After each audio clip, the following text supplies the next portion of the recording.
All right, we're live. I'm live with Ryan and Nathan. How's it going, gents? What's up? Hey, how's it going? Yo. I'm glad that Ryan that you pushed for this because Yeah.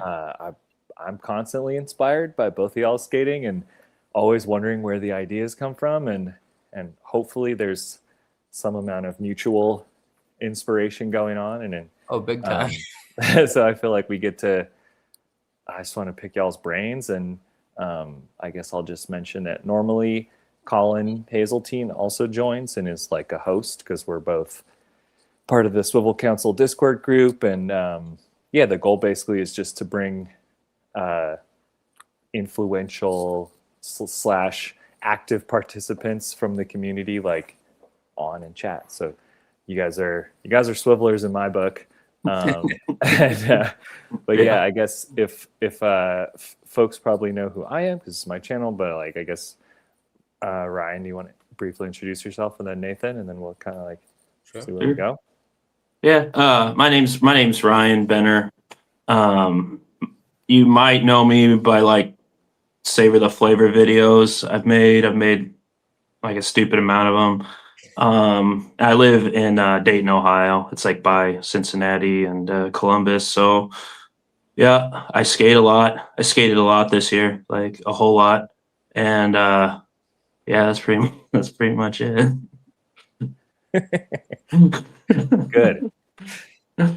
I'm Nathan Bentley at NCB Inline.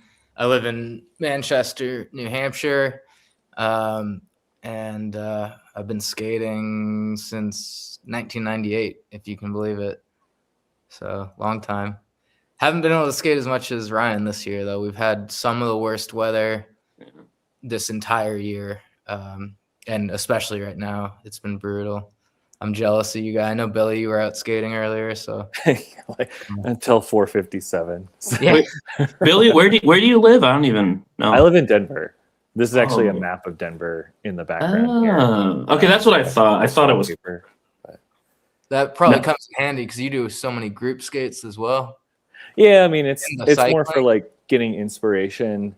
Yeah. It's unlabeled, so it's it's more about the vibes than the specifics. But if I want to, I can look up on my phone or whatever. Yeah. I had the thought it would be cool to have it to be like a augmented reality, like you hold your phone up and it shows, and you could like zoom into shit, something like that. It'd be really cool. But I just go on Google. But yeah, I was just out skating. It was how cold? Oh, that's why my hands were freezing. It's 35. 35? Yeah, and like decent amount of snow patches I had to go through. Yeah. Is there any wind going on? You had to contend with? Too bad. I could do 35 with no wind, yeah. Right, but like it's been like 70 all week last week. It was 70. It was 70 here yesterday. It's 26 today. Yeah, so it just dropped off. We had like a little bit of snow. Tough. I was skating like for 4 hours yesterday. It's no problem. I don't know. Wow. So okay, that's a good weather. I mean, it's kind of silly, but like let's talk about the weather. So like when you say bad all year, Nathan, must mean rain then, right? Like yeah, we just had like really, really unfortunate weather patterns that were like unusual. Like last winter, we basically had snow on the exact same days of the week, like Thursday and Saturday, every Thursday and every Saturday. And the problem was we'd get the snow, but it didn't even have time to like melt and compact and get cleared away. Every snow was followed by like a legitimate deep freeze. So it would be like -3 degrees overnight. And then it was just rock solid. And then starting in March all the way to the end of June, we actually had record rainfall, like in the history of the state. It just rained on. Holy shit. Yeah. Holy shit. And then I will say we had a really good like 3-month stint from like July to October. It was bone dry and like awesome for skating, but now we're back to some real bad weather. And they use salt here. I don't think they use salt in Colorado, do they? Well, it's like a little bit. Like neighborhoods will put salt, but not the city and stuff. So that's one nice thing about I just got these 125s. Like the bearings dang. are just up above Yeah. the bullshit. Oh yeah, Like I you don't have to didn't, worry about any of that. Yeah. you know, like it'll spray, but like Mm-hmm. generally speaking, it's, you know, you're up above. So yeah, versus like aggressive or you know, like a smallish wizard wheel type Mhm. thing will just yeah. We do our group skates on Wednesdays, and there was one year where it was like every Wednesday it would rain. It was just like, damn it. Oh, that But sucks. recently Yeah. it's been super chill, and except for there was a day recently where it was crazy windy. You mentioned wind, and like the power company was like turning off the power lines and everything, like because they didn't want to start fires and stuff. It was that serious, and we're out skating, getting pushed up hills like by the wind. You know, like it. Have you The good have kind you of. ever taken like a sail out on a windy day? I think that'd be super cool, and they do Yeah. that in Berlin at the that big Tempelhofer airfield where they hold the return event. Yeah. Mhm. Okay. People with kites, like big ones, like not just the little the wing, but Yeah. the proper kite.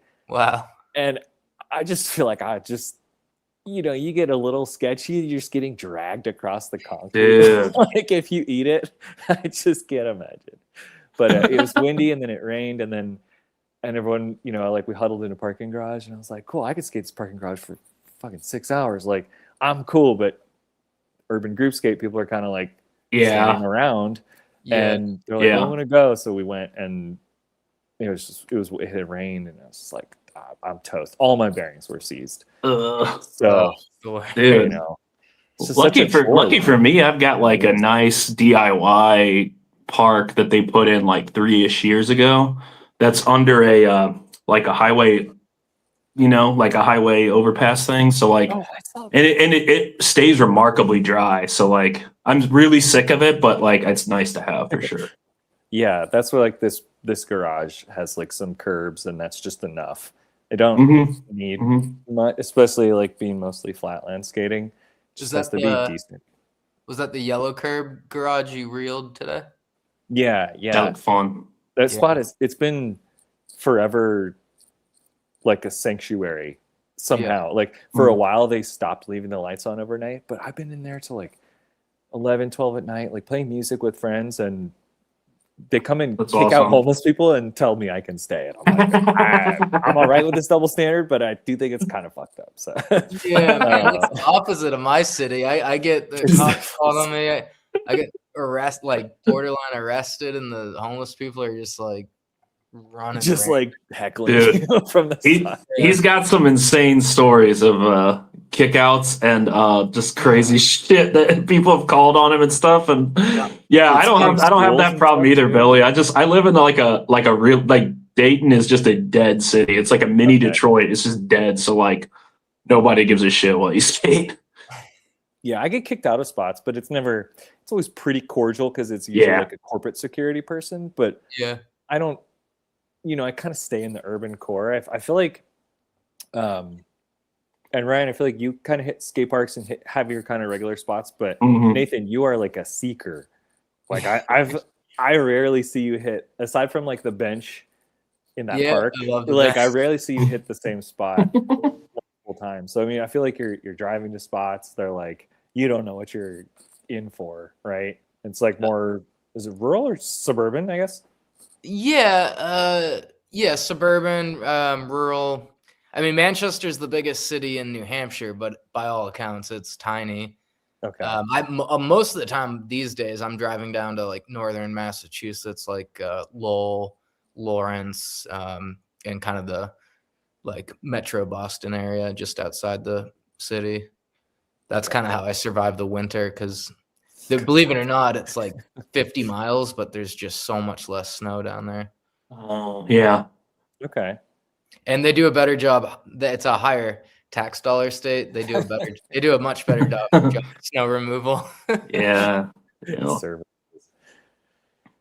Yeah, Colin was saying, because he's in Boston, he said he would love to link up and skate sometime. He couldn't join the chat, but I think they have a pretty good like weekly scene or something. Like, I want to make it down to one of the Lynch sessions. It seems like they're pretty regular with those. Mhm. But Yeah. I actually just met a couple of the Boston guys this fall. There's a small video premiere for a local guy that made a video. So I got to meet a couple of the skaters down there. Nice.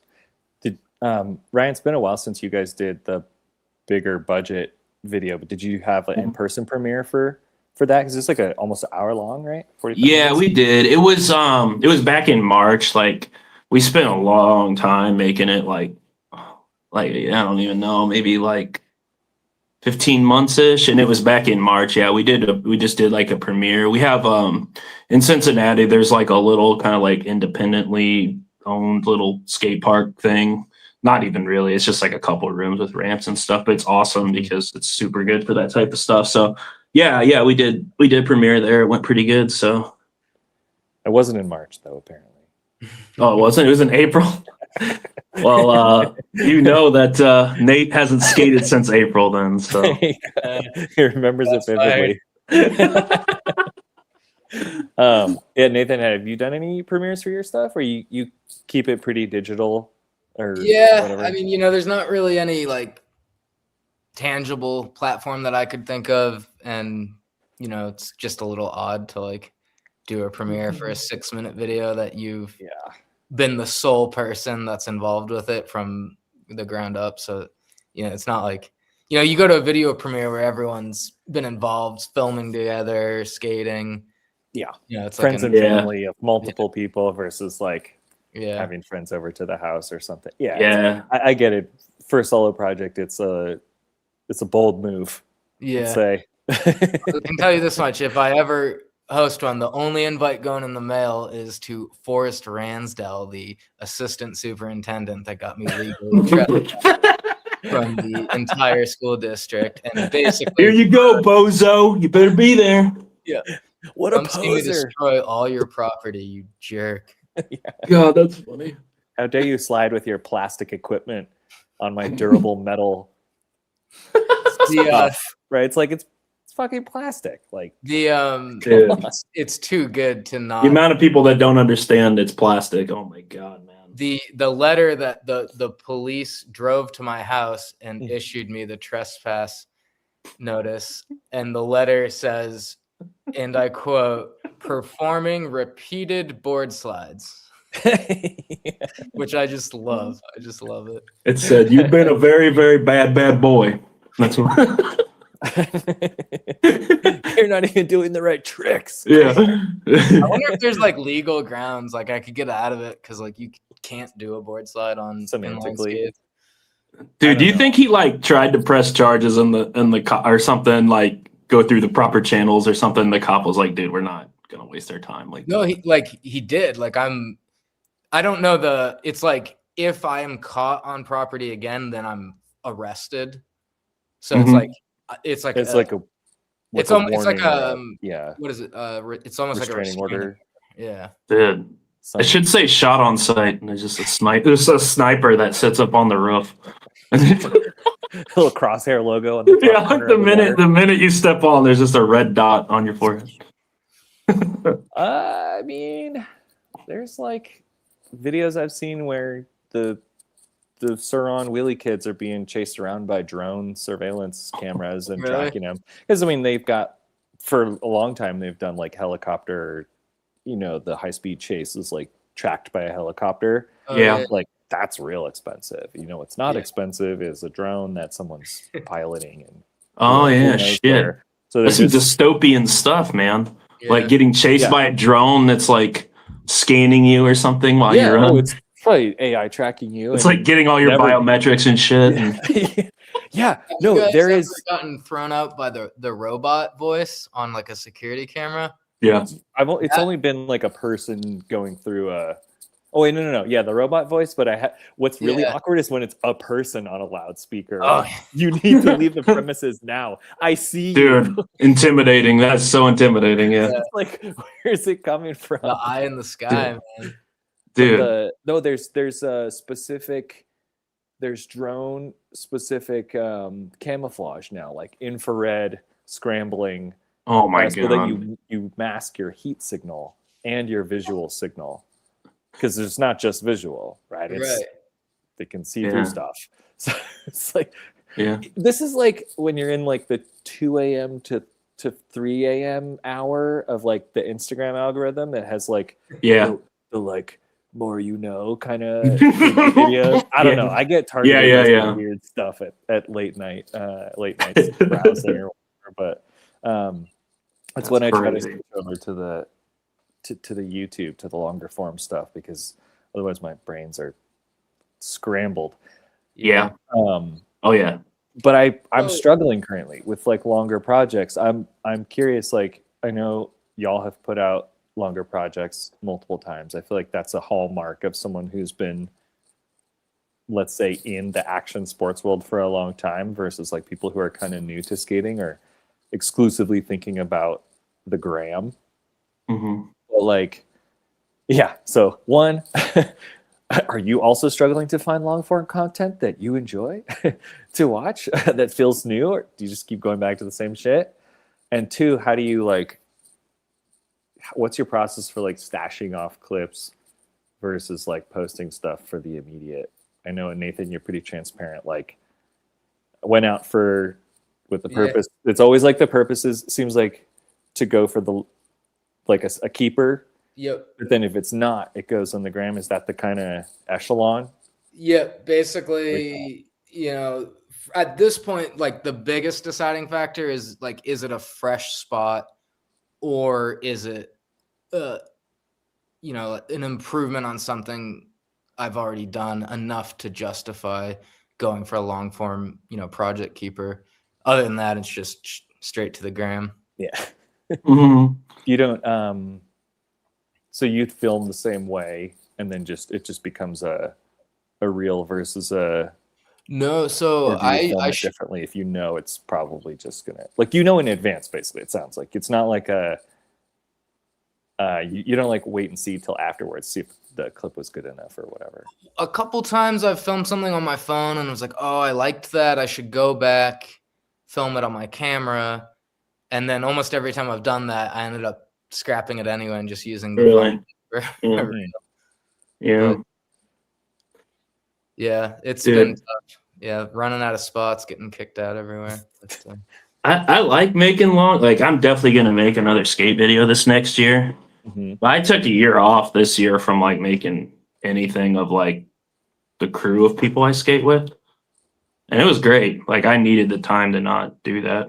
Because it's a lot of work, like, to go out every weekend and then try to log everybody's clips, and like it's like you got to be in the right space mentally to want to do that. Like, so I mean, I skated a lot by myself this year. I enjoyed the fuck out of it. Like I really liked it. But yeah, I don't know, dude. I struggle with, like, I like to make long form content, but I struggle to like watch long form content. I don't know if my brain is just like completely rotted or what, but like, dude, I look at time codes and I'm just like, when you load up something, you look at time code of it and you're just like, son of a bitch, man. I gotta like have that time right now. Yeah, well, no, yeah, dude. I'm like, man, I gotta like listen to a podcast while I watch this because my brain's just so like internet pill broken. Like, but on your phone while having a YouTube on or like but I did watch a lot more skating this year than I normally do. Like, I actually don't watch like that much skating, to be honest. Like, not like I did when I was young. I would like be a super hardcore fan and consume everything. Like, I'm definitely like a lot more picky and choosy about what I consume now, but I still want to make long form stuff. Like, I like the actual journey of doing it. It's not even about like the end product. It's just about like having fun with your friends. So, I mean, I'm definitely going to make something else. And plus, like, I want to make another section before I get old, like super old. So yeah. The way you said that before I was like, what is gonna come out next before I retire? Let's say it. Yeah. Before my knees like just disintegrate and blow away in the wind, got to do another section. A section, like a solo. I guess that's kind of the difference in defining like a long form video. I think most people define that as like someone else's filming. Like, there's a filmer, like there's an active person pointing the camera and choosing the angle. And even if it's a solo section, people usually have a filmer.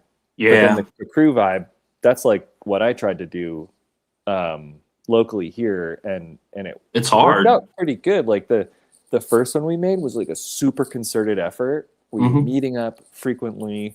Like that's a big part of it too, is the coordination and just picking spots. Like there's always like inspiration and spots I want to go hit, but getting everyone to be at the same place at the same time on like blader time. Whereas like the second like longer form video, I was a little more like seat of my pants, just film what I can. But there was something nice about the exercise of like making sure we got the clip, you know. Like, it's a ritual. Like it's awesome. Like, well, the other thing is like the flow of it. You know, if you're gonna go out and like film something and it's gonna take you a year to make or whatever, like you got to have somebody that's like pretty ride or die to do something like that, where it's like, I'm going to spend, you're going to try this trick 60 times and I'm going to stand here 60 times with the fisheye until you fucking get it. Like, and I'm in it as much as you are in it. We're going to get it. Like, we're going to do it. There's something so awesome about that and so timeless about that like, I just like, that makes you, I don't know, that just is the best kind of like friends to come together and do something like that. Like normal people do not come together and then spend an hour of extensive cardio trying to get a trick, and when, dude, I get just as hyped filming something too. So and it's rare to find. I feel like it's rare to find that. I haven't really, aside from this Toe Jam crew, which is like really just 3 other people and me, and like the people who join here and there or whatever, but I never had that before anything. Like if I was going out and doing bike stuff, like occasionally one other person might like get some cool clips and make a reel from like the bike ride, but that's a different thing. Like you're not like asking the group of bike riders to ride past again because the form didn't look right. Like, dude, it's opportunistic filming versus like I try to imagine applying, like you said, 60 to 100 to whatever, however many tries to some other sport. It like doesn't. I mean, dancers will do it, but like, dude, have you seen? I've seen like a couple. Like you see a meme and somebody just copies the meme over and over. But it was like a video of like a skateboarder going into the park to meet his friend, and he goes up like to dab him up when he comes in, and he just hands him his phone, like, "All right, start recording me." And the guy's like, dude, I saw that happen at the skate park near me. I saw some guy try a trick, and then he landed it, and his phone overheated, which we've all had happen, and it sucks. And he was like, "No, god damn it, no!" And he lost his shit, and then because he got it, and then his friend came up, and he's like, "Hey man, will you record me real quick?" Dude, 2 hours later, I left, and they were still like, his friend was still recording him, and I'm like, dude, I don't want to be that guy. I have like sympathy in that moment. I'm like, I feel for you, filmer guy. Like, dude, you have no idea. Like a kickflip park clip, like, oof. Filming the homies is a selfless act. Like, you got to be in it, and Yep. But it's fun though. Like if you learn to film fisheye or something really good, and you nail it, and the person nails the trick, and you nail it with the fisheye, I mean, you do get a high off that. So it's not completely selfless. Like you do get yes, like you watch it back and you just get so hyped. So that you like helped this friend, or you fuck it up and you cut their foot off, and you're like, so run it back? You gotta like redo that whole ass thing. Man, I guess Nathan, a lot of this is a different calculus for you. Like the amount of time you take up is only your own, but also kind of depends on the spot that you're at too. I mean, like, I don't know. I don't know. I mean, I feel like you're pretty transparent about all the like factors that you are considering when you're kind of out filming. But I've noticed that there's one BMXer, Dan Foley. If you've ever heard of him, but he almost exclusively solo self-film, like makes all his video parts himself. I might have like sent you. Was his it stuff. you? I think it was you, Billy. That's sweet. Someone sent me one of his videos as like a probably would be. homework assignment. Yeah, it's just a research task, you know. I didn't expect a written report. That's where I know but the name though. Someone sent. Yeah. I'm not sure if it was you, but someone sent me one of his videos. It's he will film multiple angles, and some of them are like a fisheye kind of wide angle, self-filmed, you know, kind of thing where he's just passing through the frame, but it's like a wide. I guess, do you do that too? Or are you only shooting like on the telephoto lens? Do you have like a wide angle that you park like right next to stuff to do multiple angles, or how do you? It's probably like embarrassing to admit, but I just use a handy cam, and I literally have a wide angle lens from my old Sony Hi8 digital tape camera that was threaded for the Hi8 tape camera, and I literally have it duct taped onto a handy cam. So is that for you have two different cameras, and one is the wide or no? No, it's just I just shoot Tape it everything on on and it take it off. as is. I find, and I don't even know the terms. I'm not like formally schooled in like photography or cinematography or anything, but like the like I'm not even gonna throw words out there because I don't know what I'm talking about. But it just There's like wide lens and long lens. it looks I guess. it looks more natural with the wide angle lens. Okay. If that makes sense. There was without the lens, I feel like the subject almost looks elongated vertically. If that makes sense. So, but yeah, I shoot close-ups, and I'm always thinking about the video project, and like at this point, I kind of know enough about how I edit and what I need to be like, oh, like an angle, like, you know, shoot a run up or like shoot it from this angle as a close up. Like just, I kind of know what I need for raw material to ultimately put something together. Yeah.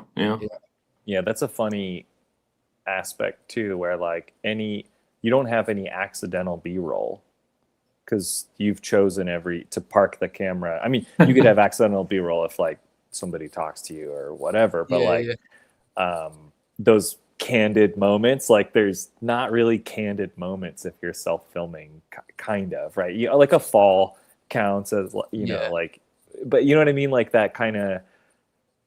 So like if you want to like focus in on your skates, like like you're off frame or something, and you're I get you saying, that's like doing little solo projects as well. Like I've been trying to think about like a solo video project as well, just thinking like I want to film it the way I want to film it, and I want to you know, I could ask a friend to come out, but I'm taking their time, and there's this different headspace when you're just by yourself. It's totally different. Yeah, totally different. Thinking of every shot, like I know what you mean, having almost visualize your storyboard and be like, I need to fill in this clip. Okay, I'll make a good intro clip. And anyway, I don't know, not really a question, just corroborating. Like it's a whole mental exercise for sure. Yeah, I'm doing everything I can to sort of build on it to make it more than it has been and as much as it can be. Like this whole year I've been bringing my my Canon. It's just a DSLR, but I've been shooting time shots with it. So I've been editing this new video with integrating like still frames, and that allows me to capture like B-roll, like, you know, like trying to actually create a sense of me as when just the subject skating, but also like the whole process of shooting, you know, navigating the spaces and skating. So hopefully it's all chopped up. It's ready to go. Hopefully.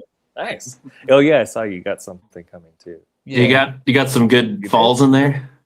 Yeah. Well, it's funny. Billy was talking about how like you don't have like B-roll or like those sort of like natural moments, but yeah, I've got some really funny falls in the intro.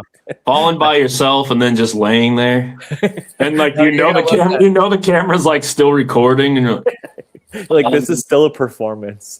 Like I'm like I hope you kept all the audio from it too, because I feel like there's a Dude. primal aspect to like your falls Yeah, specifically. Yeah, when you're by yourself, like, dude, I go full on talk to myself mode when I skate by myself.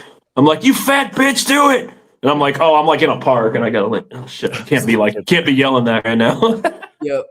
Oh yeah. I've been getting a little more comfortable sharing my just like, because I'll have like a great fall that I would want to share, but I'm like, dude, I can't share that noise. That noise I made can't be public. And I'm starting to get to the point where I'm just like, yeah, I'm just gonna own it. Like I make the weirdest. But it is funny though, dude. Like you see the fall the other day, I ate shit on ice skates. Oh yeah, my wife filmed it, and I was like, dude, I know it's like embarrassing or whatever, but I just gotta post it. It's so funny. Like so funny. It looked almost like staged the way you like. Dude, the ice was melting, and they were like, because it was like 60 degrees, and they just announced we're going to close down early because the ice is melting. So like, my blade like sunk into the ice. I don't know, or I just didn't. I don't know what the hell I did, but it was funny. It was really funny. I watched it like 15 times. It was so damn funny. That's a good one. That was a good fail. Yeah, that was good. I don't know. There's like a funny ranking, I feel like, among the three of us in terms of risk. This is like something I've been thinking about a lot with flatland skating, but also grind skating, whatever the fuck call it, aggressive inline rollerblading. The comfort level and like safety zone versus risk is kind of what differentiates like a video project that I'm interested in and something that feels more like a diary entry. Like if I'm not scaring myself, it's like palpable that there's like less happening. Like when you're watching a video of somebody going like and doing a trick that's pretty safe and easy for them, it's not that compelling, right? You're like, cool. Yeah. Like I get it. Like, so John Fromm. I'm sorry, what?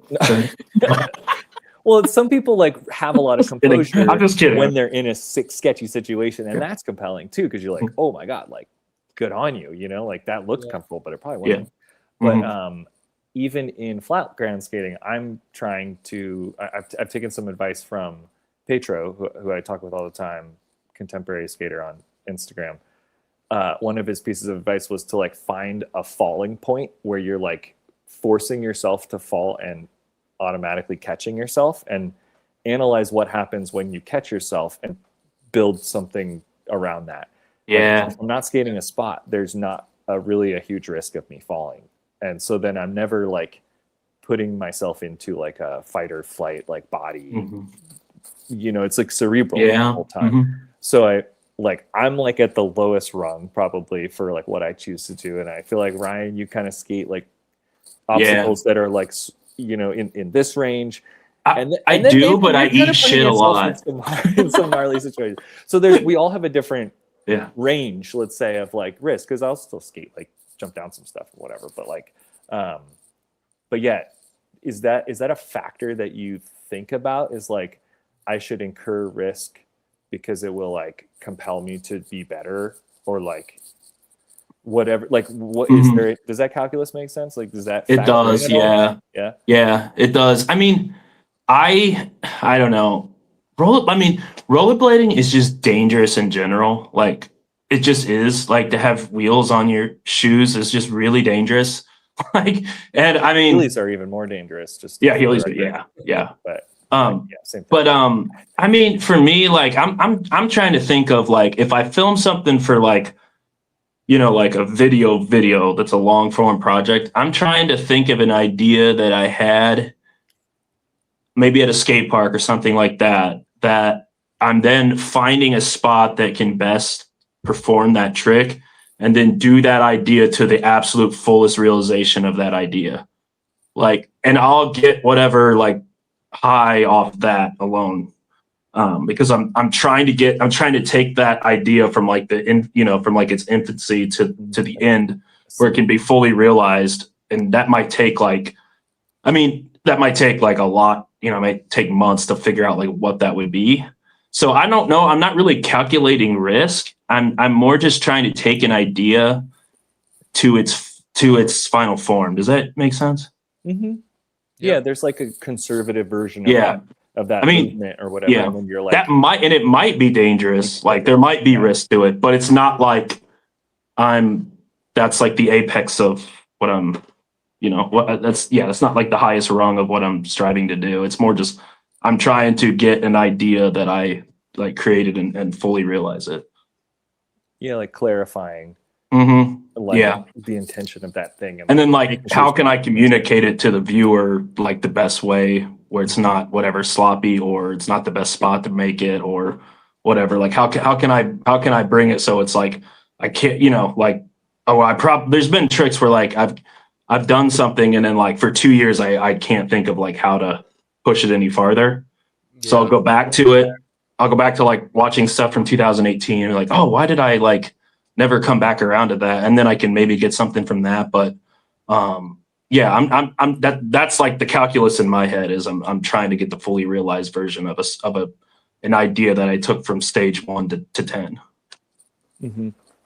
Yeah, I mean that makes sense. That process of stashing off that idea too and chewing on it is requires some restraint as well, right? Because it's easy to just post the original idea and then it kind of feels like, do I really want to record the like proper version of that clip? I already kind of let the cat out of the bag. Well, one thing like this year, I intentionally like didn't make a full video or whatever, and I came up with like tons and tons of ideas this year for like that were just Instagram clips. So like my process is going to be a little different. I'm gonna go back through and look at all the stuff I came up with.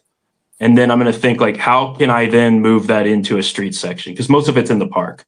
Yeah. But like, that's, but it's cool because I'll be able to go back and, I mean, I could, I guess, just save that and watch it myself and never post it online. But like, it's easier just, go on there and do that. But yeah, it'd be kind of, I've never done that way of doing it. Like you're saying, almost like a diary of a bunch of ideas.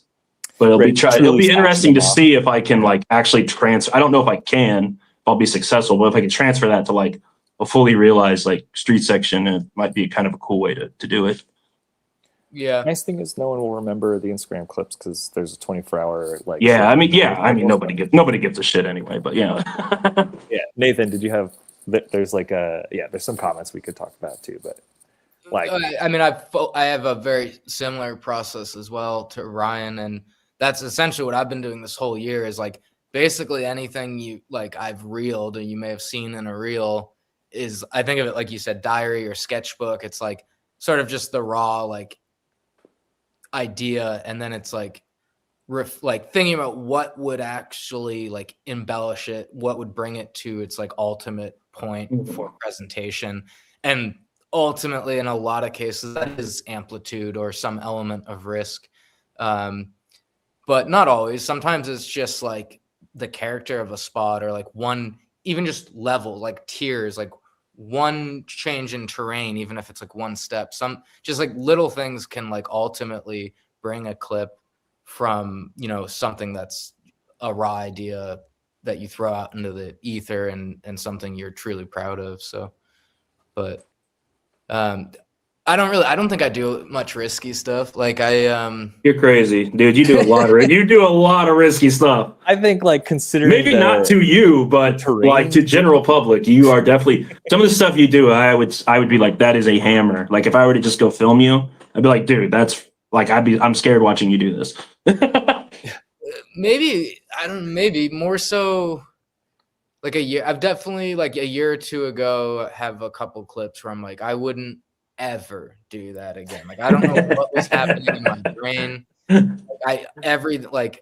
Also like just this year I started like manifesting like worst case scenarios in my head. Yeah, don't do that. Yeah. That shit sucks. No.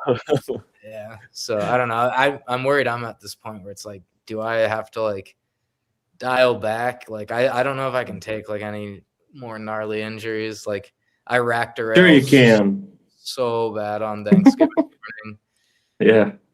I didn't post anything about it. It was just gruesome and horrible. I wasn't weeks. Yeah. That shit'll have Speaking you of- second guessing everything, man. Yeah. Oh, big time. Oh, dude, yeah. Like me breaking your collarbone on a play rail for like no reason, just doing a Mizu and just diving towards the ground like an idiot. I mean, like, okay, well, I guess that's a thing that can happen. Like, that's great. Practice Yeah, goes. I can literally now I got to factor that into freaking doing a Mizu on a rail like this high, you know? It does sort of stick with you, huh? Yeah. Dude, it sucks. It's a total mental block. Yeah. Speaking of things that, you know, I look back on and I just think I don't need to do that again. Grinding. No, I'm kidding. Yeah, I mean, you don't have to. Yeah. I did a grind in October. I went and skated on my aggressive inline rollerblades and grinded them. But more Hell recently, yeah. Hell yeah. wheel I slides you did on. a Machio grind, if I'm not mistaken. What's that? I said, I think I recall you doing a Machio grind. Maybe? No, I did like a front side and then Yeah. like No, quickly I did a jumped into hurricane small- topsoul. You're mistaken, sir. Okay. I do four kinds of grinds: Mizu on one side, Soul on the other, front side on one side, and back side on the other. There's I mean, those are some good ones, though. That's like some versatile stuff right there. I mean, it Those is. are You can do a bunch of my stuff. but I have wanted to learn royals and far from humans, but You got to learn the pretzel leg grind, brother. oh yeah, the crisscross applesauce. Yeah. That one actually seems a little more doable because my only aggressivable skate is the Seba with the That's a good ass freaking skate, though. sandwich sole plate and then the wish frame. Dude, that's I a good struggle to setup. like get them. Are you using the Tilted. Wish medium or the original Wish? I have the classic, yeah, the Okay, big one. yeah. And Ooh, it is you have cool. the big one? Yeah, get the medium, man. Or get the Oh really? oh dude, yeah. Oh my Because gosh. I like the wheelbase length. It's like Yeah, big. but you won't loot. There's two sizes of the medium. There's like, and they're both the same height, but one's slightly longer than the other. If you get the one that's a longer, shit, I don't have. yeah. I don't have my skate here. Because on the classic, the groove is like way down there. I feel It's- like, and I'm just like I don't. I know can't how to get my arms remember. around. I had the large wish frame for a while, but just the height alone is going to help you so much. Like, but you still get those like awesome swivels and everything with it. I mean, Because I can't lose that. Because that's what I like. I know, right? Even Well, if they go have out, because that's all I wanna my do. friend Eric said to Dare skate I the. say that you need to get some Aeon 80s? Dude, well, Yeah, you could do I that. would probably Yeah. get a smaller Aeon, like a littler wheel The size. 72. Yeah, I think Yeah. that would be the one, like the middle or like the Takeshi one. Yeah. I Yeah. think the I've never 60 tried would- that actually. would I be a really drag, need. but yeah, I mean, you see the like it's funny because I'm like inspired by the mushroom blading guys on that skate specifically, but also Mhm. they tell you often not to skate that skate because the cuff doesn't work or something like that. What? So I'm like, Yeah, I'm oh always yeah, in that's the the, constant like in battle. They're always like they're so like embroiled in this like inner turmoil about that skate. so like Aeon people with a discerning eye and or familiarity with Aeons will note that I only skate the Gen 1 cuff. And it's the old power slide Kazi cuff, I think. I don't know why they scrapped it and they went to the Gen 2 cuff, which is non-functioning. It is like a laughable, abysmal, like joke of like design and like research. Like it doesn't make sense. Is it that- like the next cuff? It seems so deep with that you could like put your hand in behind the yeah, you literally the can. shell. And then it's got like these ridiculous flaps that like have all these like you're supposed to be able to trim them to like customize your like Oh, thing, but even when you trim them all the way, there's then this like guide fin for the buckle strap, and you can't get them tight enough because the guide fin hits the other side. yeah, It's because like- you could trim part of the wings, but Yeah, yeah, I get you. it's Well, just a horrid design. I guess it would just I have so many other setups for big wheeling, those would just be pretty much dedicated. I live on the same street as the skate park, so I'd be dedicated to like going to the skate Oh. park, Yeah, getting some tricks in. Maybe I'll go hit some street stuff. Like what I miss about skating big wheels in general with like fancy pretty frames and stuff and no real sole plate is just the lack of interactable surfaces on the skate. Like I'm really just doing wheel stalls. You know, I'll maybe do like the toe hook like psych out or like a little heel hook or something like Captain that. Hook. That's what me and Yeah, Tree call it, is Captain Hook. Oh, Captain Hook. Okay. I don't know. Okay, We didn't. I don't know what the hell the real name is, I did but a that's what we tacky call it. one yesterday that was cool with the toe hook and then roll the heel out kind of. That's sick. Yeah. But I mean, this is like minimal interactions, and definitely not doing those on the adapts or anything crazy like that. But yeah, it's a freeing experience to skate something that you can destroy. That is intended to be, like, I don't want to destroy my skates, so I hold myself back. Like I think that's like a big differentiating factor. Cess slides, man. I always want to do cess slides. I used to do them back in the day, and I'd skate shadows all the time. And I want to do them now, but like I know that I'm just like destroying the sole on my skate, and the backside plays going bye-bye, and it's just like, dude, like they're so fun. They're so fun to do. Because you have the Seba, you wouldn't do it on that, but like, so you have a skate that you would do something like that on, right? Well, I'm skating blanks right now, but I do have like, I need to set up another pair of blanks. I have like the Sean Keen ones, and I've got the Talbolt ones. I could set up one where I would just like slide them to shit, but I don't know. It's funny. It'd be funny to set up a skate just to like do that on, I guess. Does that blank sole wear down that quickly? It's really beefy. On the Talbolts, they're even beefier, man. Really? Yeah. Which I know, I mean, it's a heavy ass skate, but but man, that damn dude, that plastic's thick, boy. And yeah, I don't know. No. I mean, I'm trying to think. I've done a few cess slides, but they're normally like on the smooth ground. I guess it all depends on like what type of concrete you do it on, obviously. Yeah. Like, but I mean, I used to do it constantly though. Do you remember like, I want to say like mid 2000s, that was a popular thing to do, was like cess slide to grind during like the Ben Schwab mind game era sort of thing. People were doing that a lot. And like, so we all learned it like during that time. Yeah, I remember seeing it in videos. Yeah. But Yeah. Gotcha. Okay. Yeah, I haven't really played with cess slides. I do a lot of wheel slides. They're completely different. Maybe not completely different, but a different amount of force and lead. Oh yeah. Right. Because but I guess cess slide's a lot closer to a grind where it's frictionless. Billy, this is a kind of a non sequitur, but like, so how did you get into inline skating? Because I think for people like me and Ryan who got into it in that kind of late 90s, it was just sort of that like action sports boom. It was like everyone was just trying to jump off stuff and grind stuff on boards. Front flip over a car. How did you sort of come into inline skating, especially moving like in more directly into like a wheel focused discipline, or like or just non-aggressive? Oh yeah, like not grinding. I mean, I had aggressive skates as a kid. I had like the green Bowers, and then I had the Roses Cootie with the little stash pocket that I didn't know what it was for yet because I wasn't old enough. And so, but that was in like middle school through high school, and I actually played roller hockey for my high school. Wait, how old are you? How old are you, Billy? I'm 39. Oh, okay. Yeah, I'm 40. So. Yeah, we're right around the same. Yeah. I assume.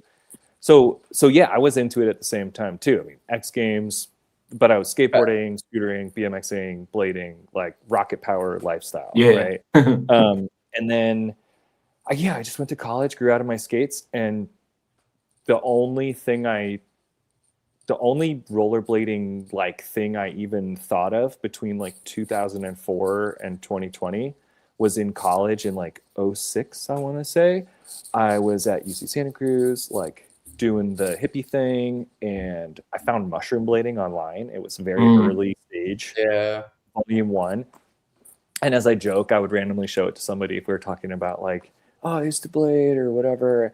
And so that little tiny germ of like blading was in my head, but I literally didn't think about it for 15 years, I'd say, right? So through 2020. So I just got into mountain biking. I was racing downhill a little bit, and like then I was doing a bunch of adventure rides, and still doing, I was BMXing the whole time too. So I was in skate parks this whole time, going to dirt jump parks, like building jumps, which is something that doesn't happen in blading. It's a different topic, but like typically don't make our spots.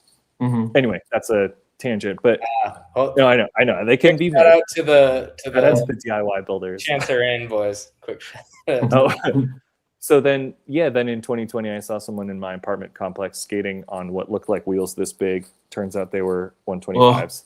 Yeah. You know, but like I've seen that shit, right? Dude. Every once in a while, like in Denver, I feel like I would see a band of skaters on like big light up wheels. I was like, what the fuck technology? Dude, is those that? light up wheels, man. My friend Aaron Pyle, that he still skates from time to time. Dude, he had those light up wheels, and people would like lose their mind when he would cruise by. They're like, "What the? Those are awesome! Like those are so cool." Yeah. No Sorry, I didn't mean to interrupt. No, but there's just like that little bit. So then in 2020, I was like, went down to found out there's a skate shop, got some Power Slide Next and an Insta 360. It's like that's the kit that you received in 2020, and then was like, I started just Googling stuff and looked up mushroom blading first thing because that was the thing I could remember. Yeah, but I didn't like watch the mind game videos. I didn't have VHSs and stuff. I had like a couple videos, more like That's BMX interesting. videos and stuff, but it wasn't.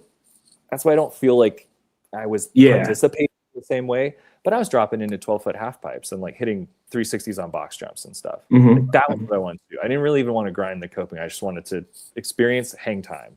Yeah. Same, that's why I read dirt jumps and stuff. So I think that, but I mean, the foundation is there, but not the fascination per se with grinding. Like we had some, fire lane red curbs and stuff, but like I don't really know what the fuck. Yeah, you didn't go through that whole like I have a play rail that I skate for 4 hours in the suburbs like type of crap. Definitely did though, and I had a little box jump that we made and was jumping a little box jump in front of my house. I lived on a hill, so I don't know. Mostly we just play roller hockey and stuff, but so it's interesting to come back to it and I'm like learning all this history, right? Doing the research, going and watching old like Latimer and people that I know I will kind of their style stood the test of time and influenced people. Like I still need to research like Sagona and stuff like that, but Sagona. But I just know that like because they did the skating part more. And that's what Walt Austin, if you haven't like looked into it, and kind of his creative approach. So anyway, coming back to it, I was like, oh, Wizard is a thing, and but I got these tri skates that I'm falling on my ass trying to skate a 3x110 that's about this long. And so then I got 4x100 and big wheel, small wheel, got some 908s, kind of tinkered with those, but I got flipper feet. I got like super wide feet, so most aggressive skates just don't fit. I don't think anyone will fit. So the Seba is the only skate really, and then so that's, but it's also just like what I prefer. I like skating around and hitting urban spots and stuff like that. So in any case, like the grinding in BMX feels terrible. Metal pegs on concrete is like the worst feeling, sound. And skateboarding, like I'll do some grinds, coping stuff, but like ollieing on is so rare that you do it correctly. Like, I don't really fuck with that. But I some 50-50s and like little board slides and lip slides and stuff. So it's always been a thing, but just I don't know. I mean, even just getting these super big 125s was kind of interesting because I'm like, there's really no tricks I can do on these. Dude, I skated the Flying Eagle 125s just for cruising. Man, you move on those things, dude. Yeah, it's you freaking fly. They're fun.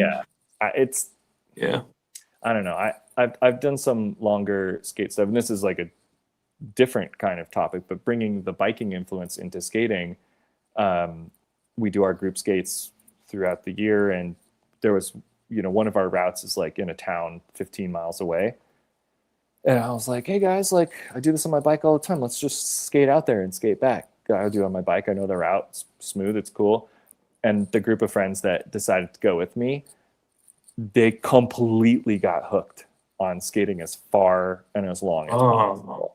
And they used to wizard skate with me all the time and stuff. And, we'd have our little sessions and all this, go to the tennis court.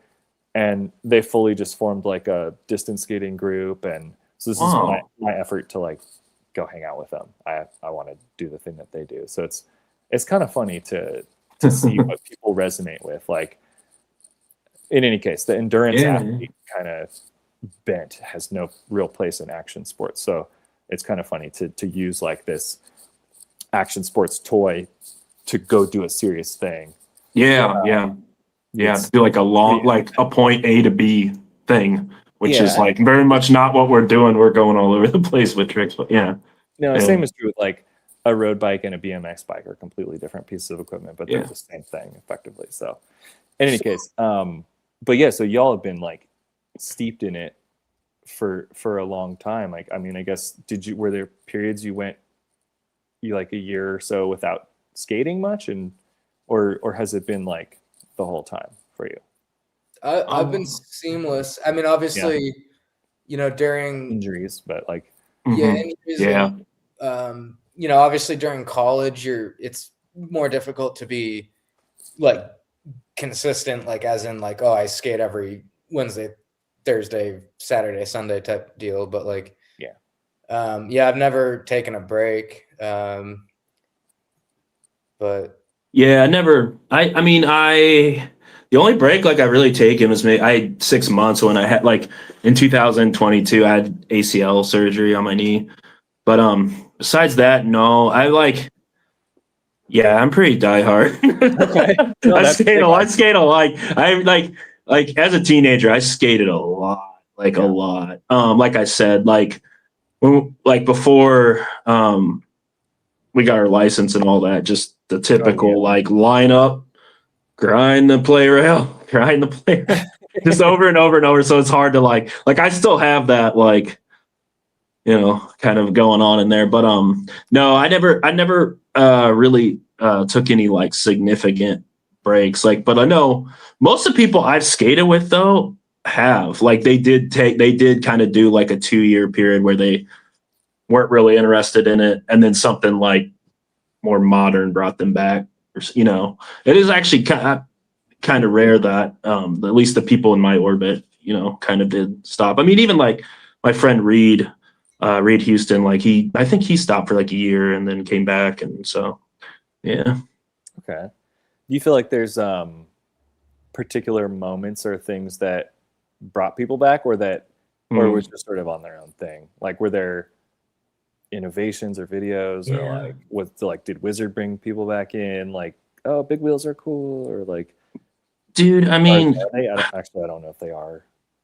I mean, for me, I was very like down about rollerblading in like 2011 or something, Okay. Oh, that's like I was very at this sport, I don't know, I don't relate to anything going on. I can't do these tricks. They don't really look that good to me anyway. I don't feel it's fun. When I was growing up, I would get such a high off skate videos because they'd make you want to go skate. That was always the aim for me of a skate video, is it translates 1-to-1. It makes you want to go skate. But there was a time around 2011-ish. I was I kept skating, but there was so much I just didn't relate to in any way. Do you know what I mean? It just was God, I was skating differently, but nobody had any reference for what the hell I was doing, and I didn't really know what I was doing. So I don't know, nothing had any weight to it, and people didn't really understand anything that I was doing until 2016-ish. And then it was fun again, and now I love skating where it's at now. But for me personally, there's just definitely a lull in that time period, and then just nothing in no videos in maybe what's the 18 plus, the Kelso video that came out after KCMO. Yeah, that video I was dude, this is awesome. This is so cool. It's funny in retrospect, you watch that and it's really enjoyable. I remember when it came out, I was kind of what is this? It's just nobody remembers it. Nobody references it as an important video, but it's a really important video. Yeah. Yeah, I've rewatched it quite a bit in the last year or so. And I think at the time I just chalked it up to being KCMO outtakes, just chill. Oh, people didn't like it. Yeah, people definitely did not like it. They're what is this? This is just throwaway shit. Because they had a whole parking block section in there. Oh, and, dude, that video is awesome. That video is 10 years old now. Yeah. 10 years old. What the fuck, dude? Like, yeah, but anyway, yeah. I don't know. I don't have any examples of like people I can say like something singular brought them back really. I mean, a lot of people do come back and they do have a lot of fun skating flat when you're like, hey man, most people skate flat. You should try skating flat, you know? And sometimes I think that does hook people like, because like, oh, the actual rolling part is fun. But I mean, I don't know if nowadays it's so hard to like point to a singular video or piece of media that has like a lasting impact. You know, it's really hard for something to have like a cultural impact. It just is. With the way the internet is, but what video like single-handedly sort of I don't think I knew it at the time, but I watched it recently. That Leon Basson edit with the Action Bronson song. I don't know. Big Wheels 2? Is that what it is? With the motorcycle? Yeah. So, that's a classic section. I was classic. utterly like breathtaking when I first saw that. Oh my god. He does like the curved wall ride. Yes. Like running jump thing, right? Yeah. And like the big takeaway for me was the way he used edges. Like he's on these giant wheels and you can hear the urethane and you can see him moving through these spaces. And then the other thing I didn't really grasp at the time, but having rewatched it recently, he's doing all these like high kick, like high kick and like step over, turn and like step overs and like swivel pivot, dude. Like, and that video is 2014, dude. Yeah, it's insane. It's like a decade old, and like I'm only just now realizing that like it just like embedded in my brain, and I'm like playing with the ideas he was doing, like doing really well, like better than anyone else. Like I mean, he's still kind of doing it better than anybody else, in my opinion. But I binged Leon like a week or two back. I like watched all the Torres videos he did, like the Church of Leon and Wall Street. Wall Street. And, it's great because those are not flatland videos like at all. They're street skating videos. Yeah, all his stuff before that, like all the shop task stuff, like, you know, before all the wizard stuff, was all that stuff is great too. He's like heavily into parkour stuff. Like parkour stuff had its moment for a little bit with like Matthew Ledoux and those guys. So all that stuff is awesome. Like his style was always awesome. Yeah, I can't get enough of that of Ledoux's style. Like he had a interview that he did that was really cool too. Just his whole like mentality of I know what you're talking about. It's awesome. That was a good interview. Got sick. But there is a Leon. There's a video. I think it's a Gorillaz song, and it's like Leon doing parkour stuff. It's it's like Day in Toronto or Day in Vancouver or something like that. Is it a bunch of different people? Like, is it Dustin Rebesky and? No, that would be sick. But I want to. Oh, okay, maybe I'm thinking of something different. Leon doing like cool wall plants and like, you know, kind of Kong or vault over into a grind and stuff that like we're barely seeing. Parts of, like some of that now.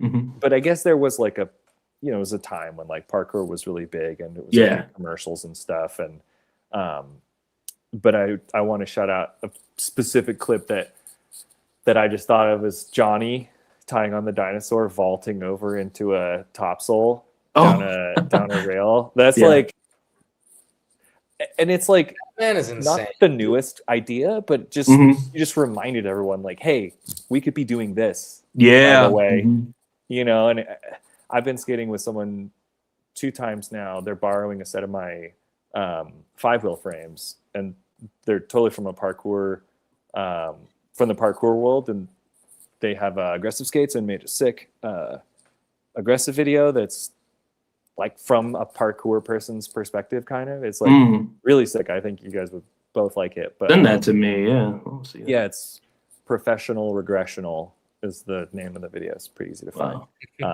And their name is Egg.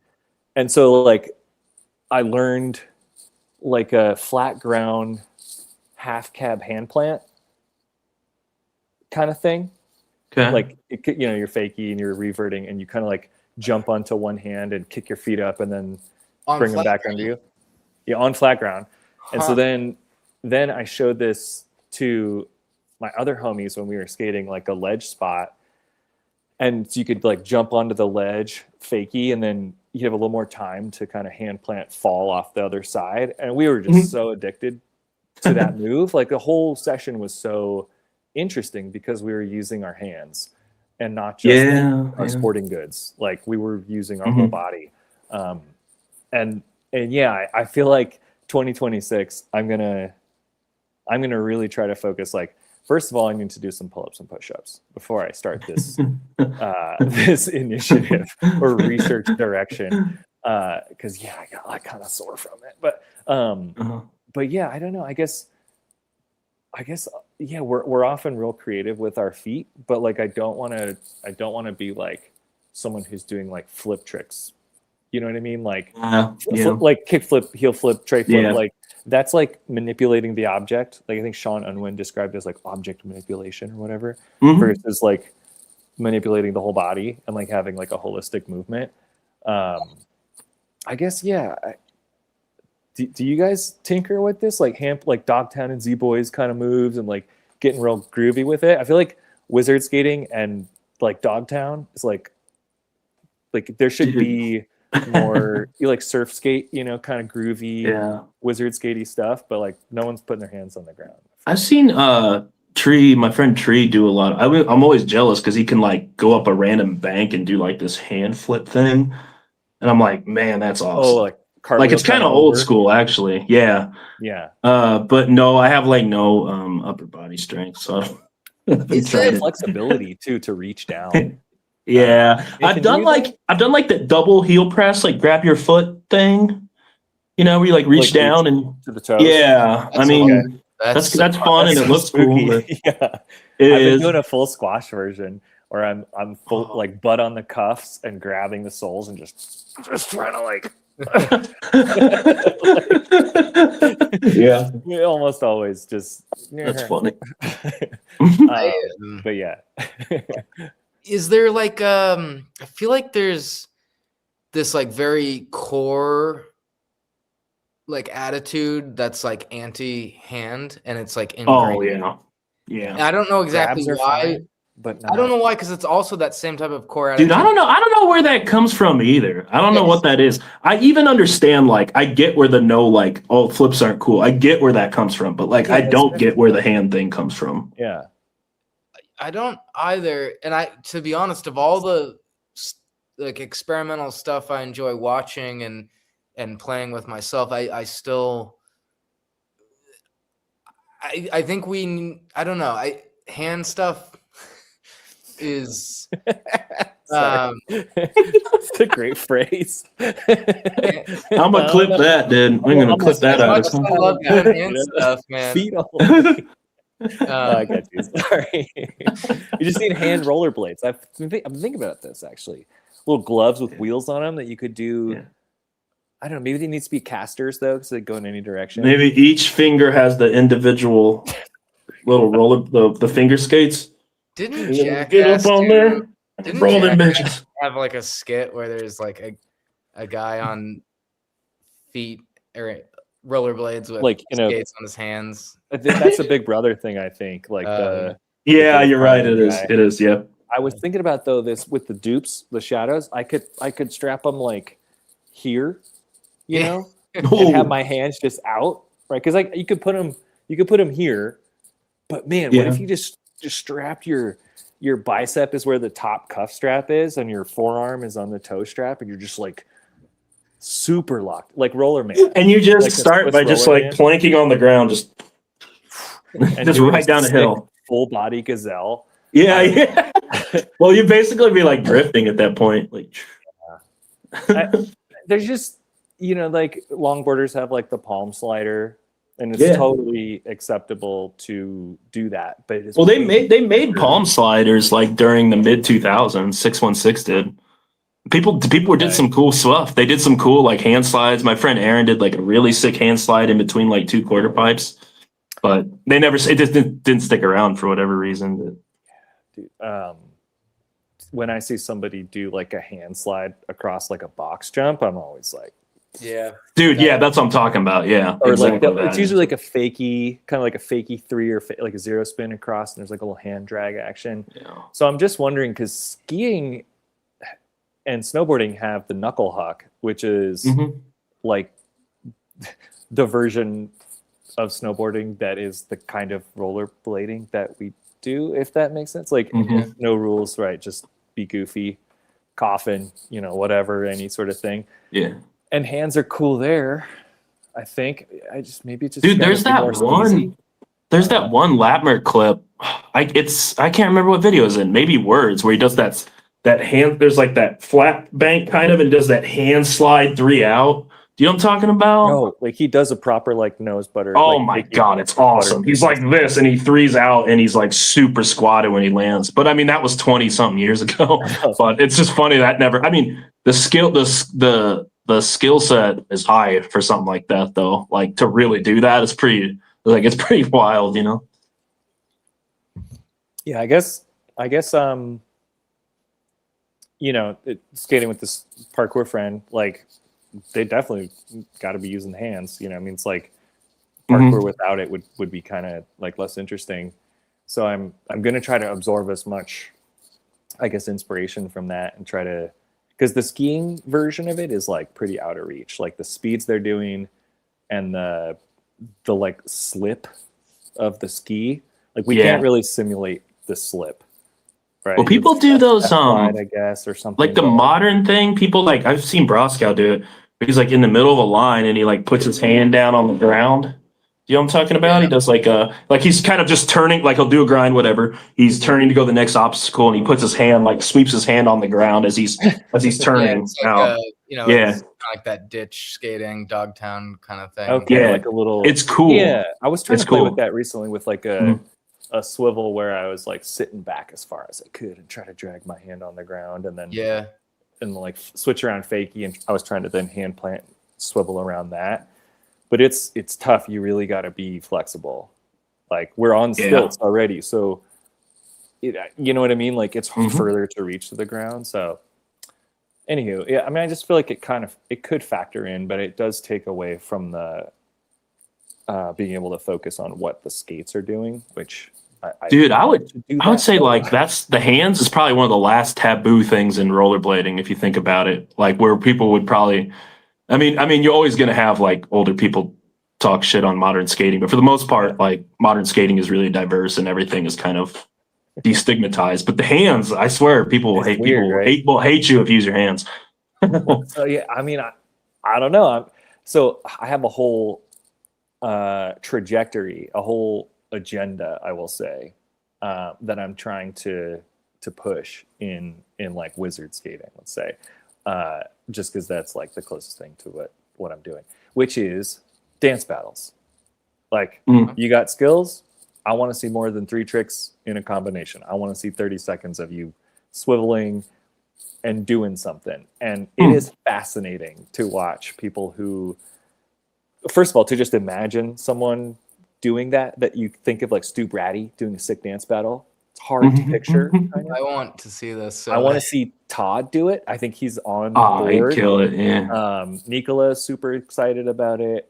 He does dance on skates. He does. Like he does he did like some choreography dances. Yeah. Yeah. Someone else too. And in this world, like instead of a parkour influence, I'm researching a lot of breakdancing, just watching it and like understanding the format of it. And we are so far behind. Like, I mean, the windmill stuff and everything, like it's a lot of upper body. And if there was just even I remember like one skater when I first got into it in 2020, 2021, that was doing some kind of pommel horse street stuff, kind of doing like a little windmill thing. Yeah. I've literally seen none of it though. So the only thing I could think of is Matthew Ledoux did like a bank to rail, and he did like this weird almost like legs like leg sweepy thing over back into the bank. It's hard to explain, but it was very like it was very like breakdancey. It was cool. It was really like beautiful looking. Yeah. Is it concrete? What was it? Concrete Circus, Organenen's video. Oh yeah, that's a good ton of cool stuff in there. Yeah. there's one or two of like his recent like really long pieces where he does like he has like a full, what's the one where it's like the super like German like Berlin like club music, and he's Yeah, like, that one is incredible. That's the one you're talking about, I think. That one, it's like a triple or double section. yeah, Dude, oh my and god, that he's doing, section. he's like Yeah. he's doing those like very dance Mhm. influenced parkour maneuvers like in and out of rails. One of my favorite tricks he does that like where you kind of like spindle your hips and legs over a rail, and he Mhm. does it seamlessly into dropping into a sole position. That's like what I'm talking about. Yeah, that's kind of what I'm talking about. Except he like kept it propelling this way. Matthew Ledoux basically made a U and came back into the bank. Yeah. Right. Okay. Mhm. Yeah, it's an interesting thing because it broadens the definition of like what's possible for a trick. Like if your skates didn't do something, mystical, like was it cool? Like there's a similar topic that I've been thinking about recently, which is that if like in an aggressive skating video, if you choose to do a clip, you might be like more likely to include a grind because it will be like it's a known thing and it's the thing you're kind of supposed to do. Obviously, you could do a gap trick, you could do like a bunch of other stuff, but like including grinds is like a way of anchoring it to like the discipline. And for me, I was like, oh man, it's a good thing I don't do that. And then I thought, wow, whenever I do a little trick on a curb or whatever, my first instinct is to add a swivel before or after it, to contextualize it as wizard skating, right? Yeah. It's like a little nod to the audience. Hey, I know that don't worry, I got a swivel. I know what you want from me. Yeah. Like tip your waiters, like whatever.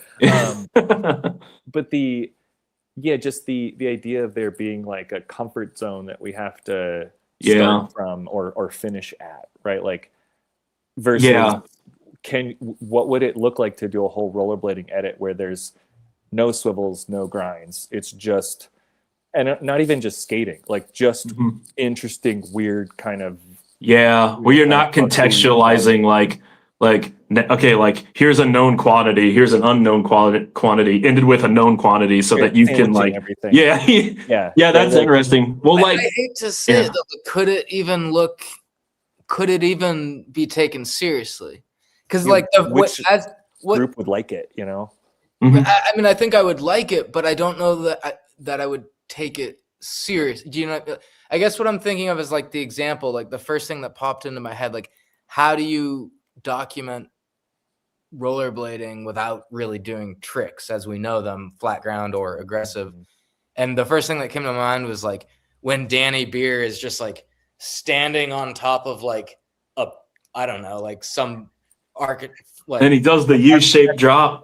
Yeah, and he just like drops down or like does something like physical and spastic, but it's not really a known trick. Dude, he's a great example of what Billy's saying. Like, but like, could you but there's very few people I think that could like get it seriously. Because even when Danny does it, right, it's kind of like Canadian humor. It's kind of sarcastic a little bit. So I like it. Playing with you, being like, He's almost joking with you, but then like when you think about it, it's like when Latmer's words section came out. It's like is he trolling me? Am I not in on the joke? Like yeah. I love that sort of stuff. I've never even seen that movie. You never seen Latmer's words section? No, I have, but like, you little son of a bitch. It's not really a video that's like ingrained. Like I know it's like the Bible to like, it's like hugely controversial. It still would be controversial. Like if you go watch it now, it'd still be like it's still awesome. But it's just like it predates my it just predates. I just didn't have exposure to anything, so it's like it doesn't have like you talk about it, and I'm like okay, I mean I've watched it. And from my perspective, I'm like, oh, this is sick. Like this is well, like this is non-traditional rollerblading, but shown during it would be like traditional rollerblading. Sorry, the audio got really weird for a second. Yeah, sorry. What you're saying though, like about like making a video where you don't like, I don't know how to describe it, but like you don't queue up the audience for what you're doing. Like it would probably be impossible for somebody like me to ever be able to make something like that, you know, because I'm so loaded with like the history, even you know, even if Yeah. you consider even if you consider what I do now like creative or you don't, whatever, but like I still, you know, like it would be so hard for me to like to be able to do something like that and not constantly be couching it in traditional skating terms. It's hard to think of like who could do that. I feel like people had tried to do that, like Danny Beer. I definitely think has tried to do that, like, and he's succeeded in a lot of ways. Like, you guys follow that guy in SF Game Pro magazine, I think is his. yeah. I really like his content, and it's like it's a lot of that. It's like kind of like half the time he's not really doing a trick. It's tongue in cheek. He had like a whole phase where he's just riding around on his skates, slapping, duct taping bananas to smart or Like Waymos. cars. Dude, honestly, Logan's good at that. The Logan Olson that I skate with, like one of the things, like he's really good. So like one of the things is like we were skating. This is like a reel from a couple months ago, and there's like a statue, and he tickles the statue. He's like, and then he drops it, and then he 360s off the statue, and then does a true, and it's so awesome. And like, and it's funny because like people loved it, but it's not quite what you're talking about. But it's just so like. No, you don't see any part of it coming, and it's awesome. Yeah. Like, yeah, I do think of Logan a lot when I think of those type of like, because he's young. He's only been skating 4 years, so he doesn't have that pre-loaded whatever in his head. He doesn't have that. Like, you would need a full like mind wipe, like total recall. Yeah, Men in Black style. Like, I mean, it would be a really interesting exercise. Just because of how much we skate and practice to like, I wouldn't even know what to film. Like what was the clip? Like, I don't know because even striding is very expected. Like there's no trick in just striding. Yeah. It would have to be like, I mean, some of the stuff like, I don't know, like, go ahead. Yeah. Sorry. Some of the stuff like the Colin Martin, like sleight of hand type of tricks kind of break that immersion as a viewer.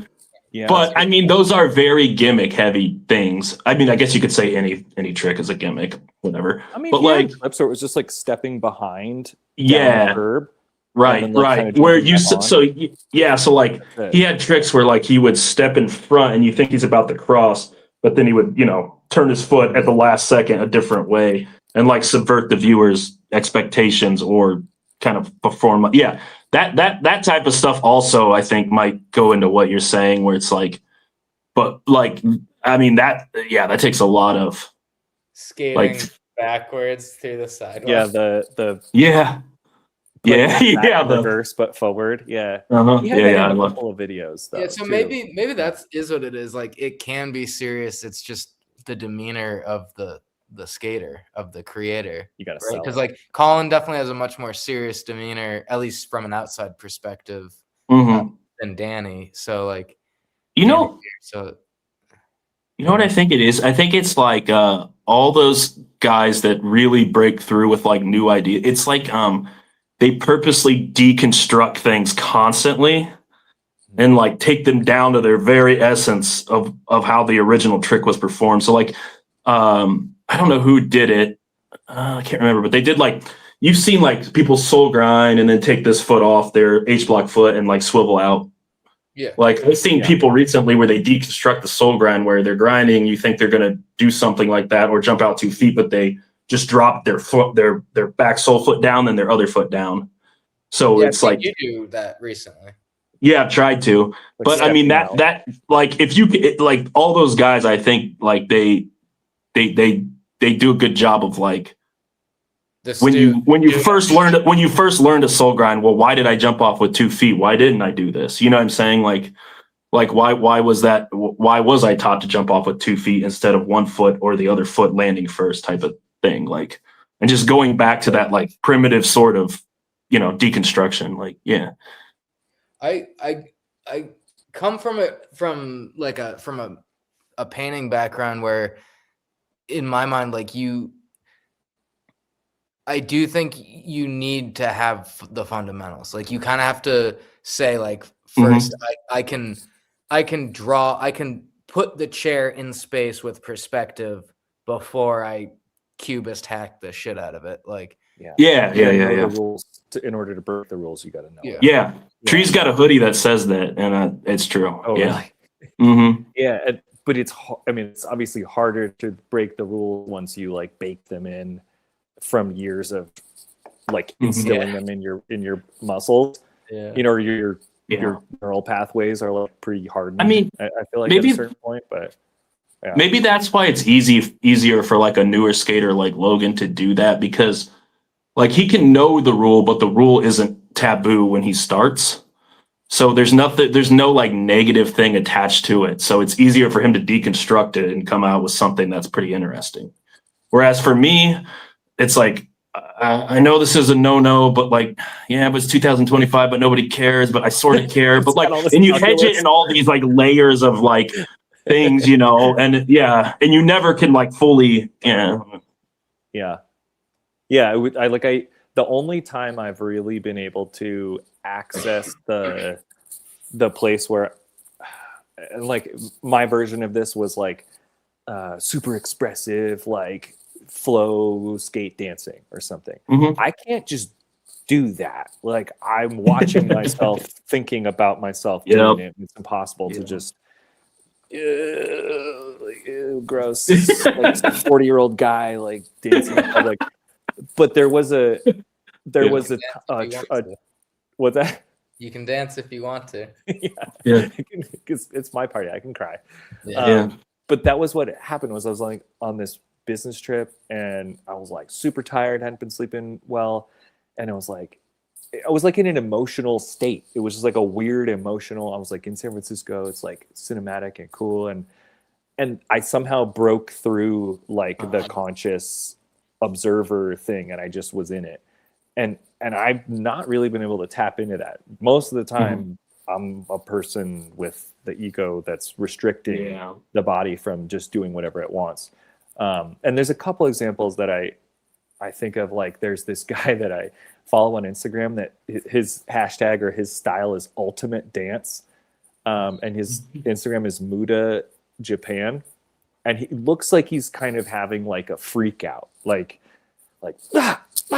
and he's I will occasionally post this because it looks like a tantrum, but it's a complete like in the moment, just he's like slapping and like making sounds and doing all this stuff, and it freaks people out a little bit because it's like, oh, this is just a humaning. It's like it looks like a baby. Almost. But like if I could just channel that for like 2 seconds mid trick and just freak out and do something no one's ever seen, like I might injure myself, but I also might do something super sick. So like, you know, you gotta like warm up for that. It's a fascinating. He wears like a whole like plastic suit, so like his hands are scraping, and you like hear the movement of it. I just imagine this guy, like we go out and film rollerblading. People like know what we're doing for the most part. You're walking through the forest, and you first hear this guy, right? You're like, what the fuck?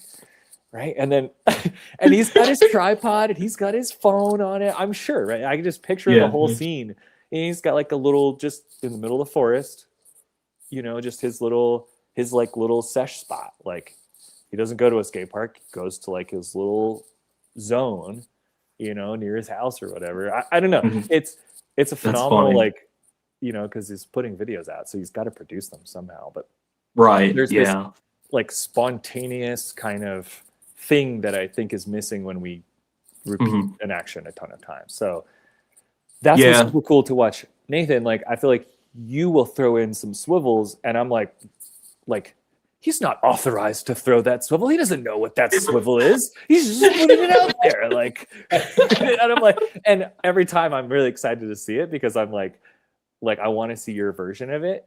You know, because maybe you haven't practiced it 1,000 times like I don't know. I literally don't know even the names. Right. So I'm just using swivel very generically. Right? I don't know the names. Yeah. Well, that's the only name I know for it. Heel pivot or like a toe compass where you do like the toe and then swivel around. Yeah. So I mean, I really only do 2 moves. I just do like a mono wheel slide. Yeah, And the then I do one-footed swivel to and forward. then that fakey toe pivot thing. Yeah. And occasionally I'll do the fakey toe pivot into the wheel slide. Yeah, that's Like, a I don't know that's a what sick they're one. called. You And can like lay that out with like a tough sole kind of slide thing. Yeah. In any case, I don't know. I also feel like Ryan, you throw in stuff that doesn't have names too. Like you did a recent trick with Tree and Logan, and the only name I could think of was clearing the table. Oh yeah, You that cleared like the table. you plant your foot, but your leg goes this. It sweeps this way. You swoop to the like deck of the ledge or whatever. And I did that recently too. I like hooked the curb and like swooped and then swooped back. I saw that. Like I saw that. I was like, oh, that was like a rewind. But it was beautiful. Yeah. But that was something that Egg did, and I copied it. But in any case, like, do you think of these things ahead of time, or does it come out and then you have to like see it on video and then you think of how you did it and like reproduce it? Or well, actually, this will tie back into like what you were saying about like the time that you like kind of broke through like contextual barriers or whatever. But the frustrating thing about is like you can do that because you did it when you were a kid, right? Like when you were a kid, you played, right? And you went outside and played. Yeah. So that's how I look at skating. It's like adult. I'm actually like playing. Like that's what I'm doing. Like I'm just an adult that's playing. So I'd say like probably 85% of the time I don't have like a trick in mind. But the thing that I found that really works for me, at least, you start to try something and you like trip or something, or go some weird way you weren't supposed to go. Then you watch back the clip and then you're like, what the hell? There was like something there. But it doesn't come out of anything. It doesn't come out of anything that I planned. It literally comes out of a mistake. And it happens a lot. Like it sounds gimmicky, like it doesn't happen. Like, well, how many times could that really happen? But it happens all the time.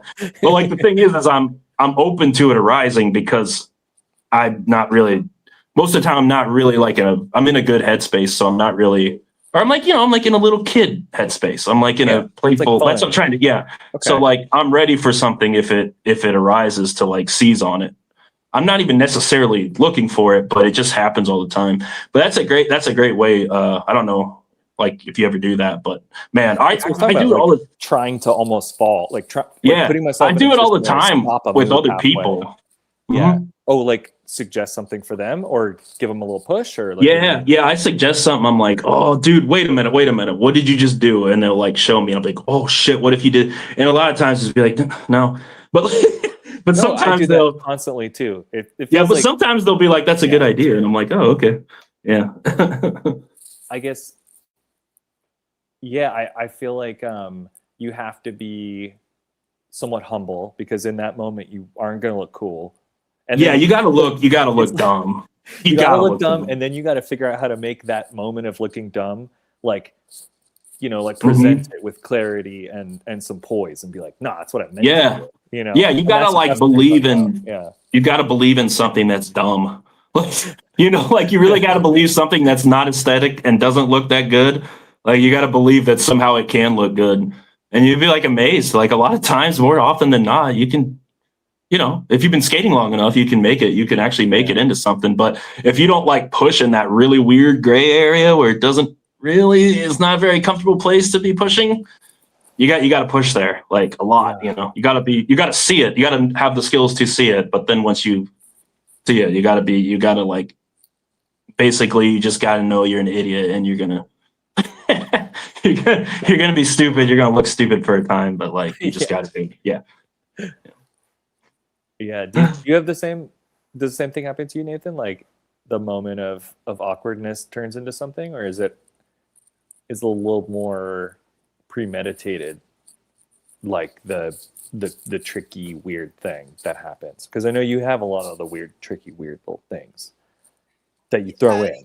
You know what I mean? No, I mean definitely less so than Ryan. But I think we have a pretty similar process. Like, it depends. I think it's framed largely by the nature of the session. Like, am I am I out like with this like clear cut, like I'm going to do this spot for a video, you know, or am I just trying to like move my body and like experience like just as freedom of movement, you know, just sort of experience like existing in like a physical space and navigating it. But so yeah, oftentimes like it's like very much just like it's like moving in the direction that just seems natural, and then those are usually the sessions where I'm actually having fun, and then like the sessions where I like you have to do this thing this way is where I'm like standing on a sidewalk screaming like a psycho. Like just do it. Yeah. But Okay. yeah, I don't want to, I like, there is something like really awesome and like beautiful about like a traditional approach to skating. Like, don't get me wrong, like that idea of like doing something over and over and over. I mean, like, holy hell, is that like rewarding? Like, I guess for me, like I am always looking for something a tad gimmicky. Like, I'm just geared towards that, right? But that like one weird trick in the whole video is like the thing that's going to stick in my head. Yes, yeah, it just is. It just is, and it's like that with any type of like art I consume. I'm just geared towards that for whatever I have like proclivity towards that, right? But yeah, like but I do enjoy like trying a negative Machio a bazillion times until I get it too. Like it is fun, but it has a ceiling cap on it, right? Yeah. Of a flow state that cannot be achieved just by doing that. And I am trying to get to that flow state, right? Like we all are. So yeah. So Billy, you recently have been posting more like dance forward flat ground moves. And do you see that as being a natural progression, or like of like the sort of like catalog of what is like known flat ground like maneuvers? Or does that feel like something out of the blue and more jarring? Like, because you're very like, you seem like your skating's very flow state, and like, and I mean, it's very premeditated too. Like I think we're talking about a couple different like phases of the creative process. And there's a oh, look at that. Yeah, I got big old fat cat. Want to come in. There's a book I read that was like the creative formula, and it had this 3-step process for coming up with, I think in her case, it was like choreography. So it's kind of relevant, but there's like a alignment period where you're like putting on, in our example, would be putting on our skates, kind of like visualizing maybe some tricks that we want to do, doing our warm-ups, like skating back and forth, whatever it is, safety grinds, kind of, or swivels or whatever. And then there's like an improv space where you're kind of just seeing what happens, and you're maybe looking for those moments of unexpected spontaneity. Yeah, like a gem, like you're kind of mining a little bit. And then there's the articulation phase, which is where you take that little glimmer of that gemstone and you kind of figure out how to articulate it. So this articulation phase is like more the repetitive thing where you're like maybe exploring like, okay, do I need to half cab into that? Like, should I 360 out of it? Like what comes before and after? Like what's the right pose for it? Whatever. So like, I like to spend a lot of time in that alignment kind of warm up phase. Like there's whole sessions that'll be just that, right? Just drilling something. And then there's whole sessions where I'm just dancing, flowing, got the music on. I'm not trying to film it. And then there's articulation ones where you're like, all right, I have the idea. I'm going to like document it. And, and, you know, they were trying it 100 times. But, well, the arms were good on that one, but the feet sucked on that one. And like this and that. And so there's these different phases. I try to have all three, like ideal session is all three of those occur. Right. And you move through it. And that's kind of why I make Instagram videos a lot more often, is because I'll warm up, improv, notice something, work it, document it, post it. And like you pretty much described what I do without me knowing what I'm doing. Yeah, Yeah, you pretty much just nailed the it. formula, though. dog. Yeah. That's pretty much what it is. Yeah. So the dancing stuff, like I got inspired by a song, and when I saw that there was like a video of a dancer doing like a choreographed dance to that song, I was like, I could do that. Like, it won't be the same dance, of course, it'd be like my version, but instead of coming up with choreography, I just like played the song on repeat in my headphones, and like every time I would tap, I would know that that was the start of the song again, or I would like go back and then go forward. So it was like, all right.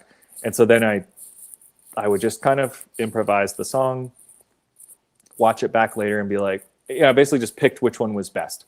Which one did I like hold my poise the whole time without having any slip ups and like that kind of thing. But that was like a pure improv session.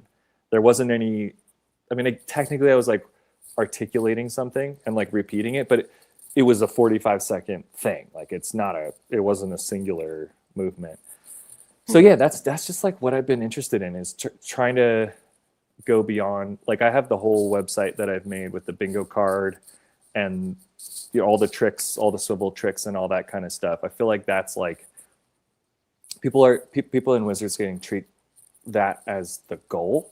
It's really just a prerequisite to then go beyond it. Like, Right. Yeah. it's not treated the same way in aggressive. Like the grinds are not like the jumping off point for more. Like they are the goal in a lot of ways. Yeah. The obstacle becomes sort of like more involved in it. But if you were to think of like tricks and swivels, or sorry, grinds and swivels as similar constructs where there's like a set of them and they have like different arrangements. I'm kind of pushing the narrative that like those swivels are actually just the building blocks. They're not like, it's cool to master them and to like piece them together and basically do like switch ups on flat ground. But like, I want to like build on top of those and like add depth to them and like unpack each one. Like we were talking about with like a stepping off the soul grind in a different way. I'm going to try to do this swivel in a completely novel fashion. And to do that, I kind of need to like, get loose and stuff. And yeah. And then separately, I've been interested in how wizard skating could have a competitive side, and doing games of skate is like not interesting to me at all. Cause it's interesting because, you have to do it in the moment. You have to land the trick first try. Yeah. In the skate. But it's very formulaic when you do it with wizard skating. It's like no one knows the names of anything. So I'm pushing an agenda of like the dance battle with like 3 rounds, 30 seconds per person, trading off, dancing to the same song. Who can hold the floor, make the biggest impression? Like I see that as a potential direction for wizard skating to go. So I'm trying to show it more and get people acclimated to it. Like a jam session at a skate park, right? Like you skate those skate park, like jam session style comps, right? You don't have a set amount of time. You just kind of have like a max of 45 seconds and then the next person goes, right? Right. To me, that sounds like the absolute best presentation of inline skating. Like, hey, I've never really thought that competition skating looks good. I don't think it does anything. It doesn't. Even in 2025, it doesn't. It Like, doesn't. it looks a lot better than 10 years ago. But the doesn't, world camps. It was just like they're on this massive course in Japan, right? Did you see that, like the park comp and the street comp? I was like, it was Pfizer. I saw like part of Ricardo's stream. Yeah. I think it was. That whole thing, I thought, like, why you guys got such small wheels? You're barely grinding. You could be going so much faster and doing so much bigger tricks, but you're on caveman side. I was like, what are you doing? Like, there's a couple Aeon skaters with like a little more flow and stuff. But you watch the BMXers ride the same course, they are flying. Yeah. Well, and we're on 58s, it's just like whatever. But anyway, that was a detraction. I don't know if you've seen like the early X Games runs of it. It is night and day from like Joe Atkinson and Nils, and like it is night and day. Like it looks awful, and I do understand why people were angry at the time, because it didn't have any history behind it, and it was like, why are you guys here? But for competition skating, like especially like the street comp type stuff, Yeah, I don't like to like I have judged street comps before, but I don't like to do it because it's hard. Like I Like mean, it the is Free not. Riot or something, or Yeah, it just it's hard to judge because like this, like the skating is sloppy for the most part compared to like any other form where we present grinds. Like so even in 2025, it's pretty sloppy, and so I don't know. It's like it's weird. It's a weird outlier that we like. We allow it. I mean, which is fine. Like if that's what we decide to allow it, but yeah, I don't know. There's no. I don't have anything to take away from it. It's just what it is. It would have the similar constraints of being in the moment, like but there's less of a I don't know. I guess you made me think of something a little bit different from Blading Cup. I just went in November or whatever it was, Halloween, and they didn't have the video showcase at all. There was just the comp and like a little after party thing, I think, and the expo during the day. And I had this realization that like for the culture, that was a bad thing. Like not having the video showcase not prevented, but like what do you mean by video showcase? Like in previous years they'll have like premieres. Video. Okay, that's what I thought. Like they had like a Mike Torres video or something. Yeah, okay. Yeah. Whoever made videos, like let's see new basement video, new this, new that. Right. Collection of videos towards the end of the year, they kind of save them up and show them all at the same time. And or like one year it was like the them and Weekend collab thing. It was like a whole deal. But this year without it, I was just like I was feeling so hollow because the comp is like a certain type of skater who wants to do that, and the course is like nothing to write home about, right? Either. So I got this like P-rail comp back and forth, box and P-rail kind of comp. Yeah, it's a very like track like back and forth. Yeah, zip line. Yeah. Actually, hold on, and you're just lacing infinite grinds. But the like the skaters who don't really participate in that, like Broskow wasn't in the comp. I don't think maybe Sean. He doesn't really compete. I think he's like kind of retired-ish from competition skating as a whole. Yeah, sure. But there was no venue to see another side of skating, like the kind that's rehearsed and videoed and produced and everything. So it just kind of felt like, and there was videos coming out, like Hayden skate came out, and I think Hidden Balls and the standard guy Brian Weiss had a video that came out like right at the same time, and I think both those sections are really good. There's all these videos. I was like, wow, God, like I mean, it must be expensive to rent out the venue and stuff, but there was something missing because I think there's two sides to skating. There's like the spontaneous competition skating that exists, spontaneous whatever, like in the moment skating versus like the long-term project version of skating. So I was just missing that. I was kind of feeling like I don't know. I agree with you. Well, if it's just the aim of like who's the target audience for it, I guess. I mean, they probably are trying to, they do it like in the middle of the streets and stuff, right? So they probably are trying to bring it to people. So you're probably right. So like to a normie person, like it would be important. It's like it is missing for sure. There wasn't random people walking through though. I mean, there wasn't. It was like a for us, kind of situation. Like it wasn't in the street, it was in the parking lot. But point is, even the whole expo and everything, it's just bladers who've come in, traveled to this thing to see their friends and whatever. So that evening kind of bonding session where we all watch the same video. Think about like that used to be the way that you experienced rollerblading, was we all saw the same video because, not necessarily including myself in this because I wasn't necessarily buying the VHSs, but you'd all have the same reference point for skating. And in our kind of like narrow casted algorithmic content delivery world, like we all have different perceptions of where rollerblading is at because we're seeing different stuff. I was just kind of thinking like, it's a moment to set the tone, and it was like not taken. I've just been thinking about that recently. Like one of the funnest things growing up was watching videos with other people. And I mean, it's mainly because one person had the video, and so you had to go to physically where the other person was to watch the video. And yeah, I don't, like I was saying, I don't enjoy watching skating that much nowadays, but like long form stuff. But I think honestly, it might just be because I miss watching it with other people.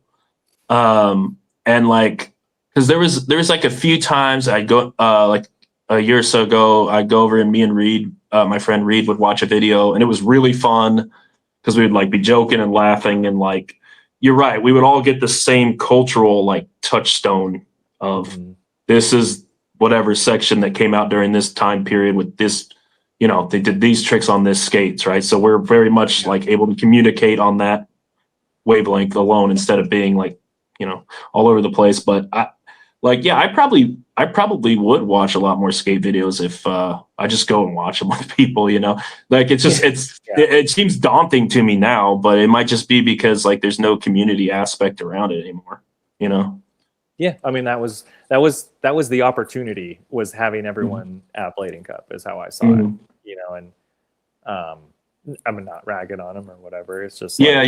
No, you're right. Previous years, I agree. Yeah, I definitely agree with that. A logistical issue, like maybe fees or timing and whatnot. I feel like they had like outdoor setup. They could have done it on a projector even. Yeah, right. Like you don't need to rent anything necessarily. Yeah, they had space. Just projector. But there could be like, like can't run too late on a weeknight or something. Yeah. Regardless, it just that was something that struck me, and that so for I'm thinking for like bringing it back to like the wizard skating dance comp, like it just seems like an opportunity also to have a different look and feel for it. Like right now it's very filmed I also feel like filming vertically, like because people don't know how to keyframe landscape footage, they just park their shit in their shoe, and that forces you to skate in a straight line back and forth. You can't do that if you're like dancing around and stuff. You got to film like this and like this, and so that you can capture what's going on. And I actually feel like I have an unfair advantage because I know how to just keyframe and I just edit everything on my phone. Yeah. I can have like more interesting skating than just like P-Rail wizard skating or whatever. Yeah. So I'm kind of pushing for this new style also because when I did this, I did a breakdance battle in an abandoned building in Denver. It's fucking sick. I'm still working on the video that we shot from it. But the finals it was like a bracket style one-on-one elimination, just with like the crowd cheers to vote for whoever was better. So it's very like participation. And what was this strictly breakdancing, or are you talking about it was a hybrid, like it was a roller dance battle? Okay. And the finals was 2 women, one on inline, one on quad skate. And so that's the funny thing is because I'm not inventing this from scratch. Like dance battles and going in a circle and having one person go in the middle is like a big jam skating, quad skating kind of thing. There's like a big precedent to it. But the breakdance battle structure of like back and forth and like answering back, like I've only seen that with quad skating so far. And I'm trying to figure out, maybe there's something that's not quite right for like folks on inlines, because we go in a more linear fashion, whereas jam skating can happen more laterally and like in a static position. So I always think of quad like dance skating as often being like static. Yeah, it's like a footwork thing, and they maybe go back on their hands and like kick the feet out and do like different kind of like floor work. So it's part of why I'm practicing floor work as well, because it adds like dimension to skating, I think.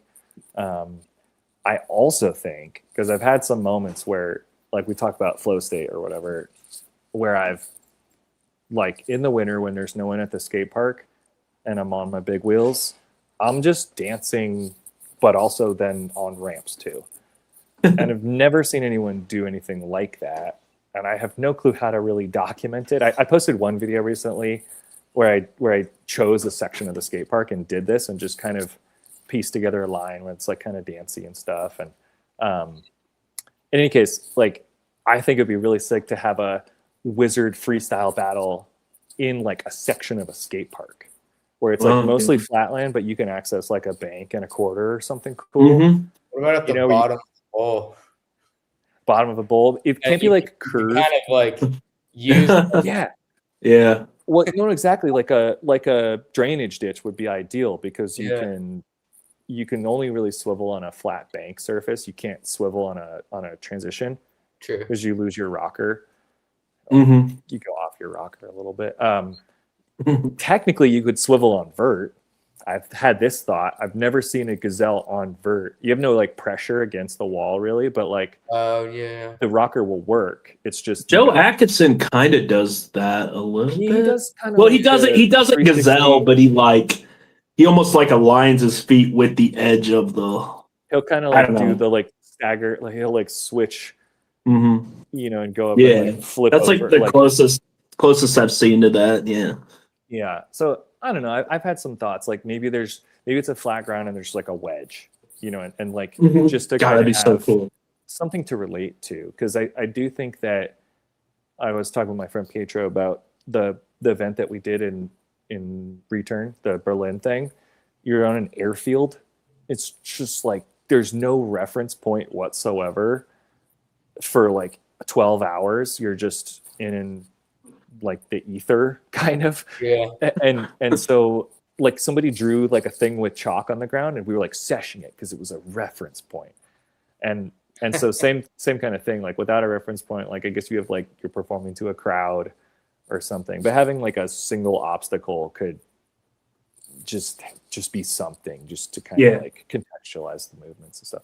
Anyway, so I've been really trying to like rack my brain for like what's the right way to do this, and the organizers of the event are like interested in having some like letting me and Nicola basically like come up with a dance related comp as part of the event. So like my agenda is actualizing, I'm like making it exist, which is kind of cool. But That's yeah, awesome. it's gonna be weird because people are like gonna have to perform and like they want to look cool, Well, like they still think they look cool.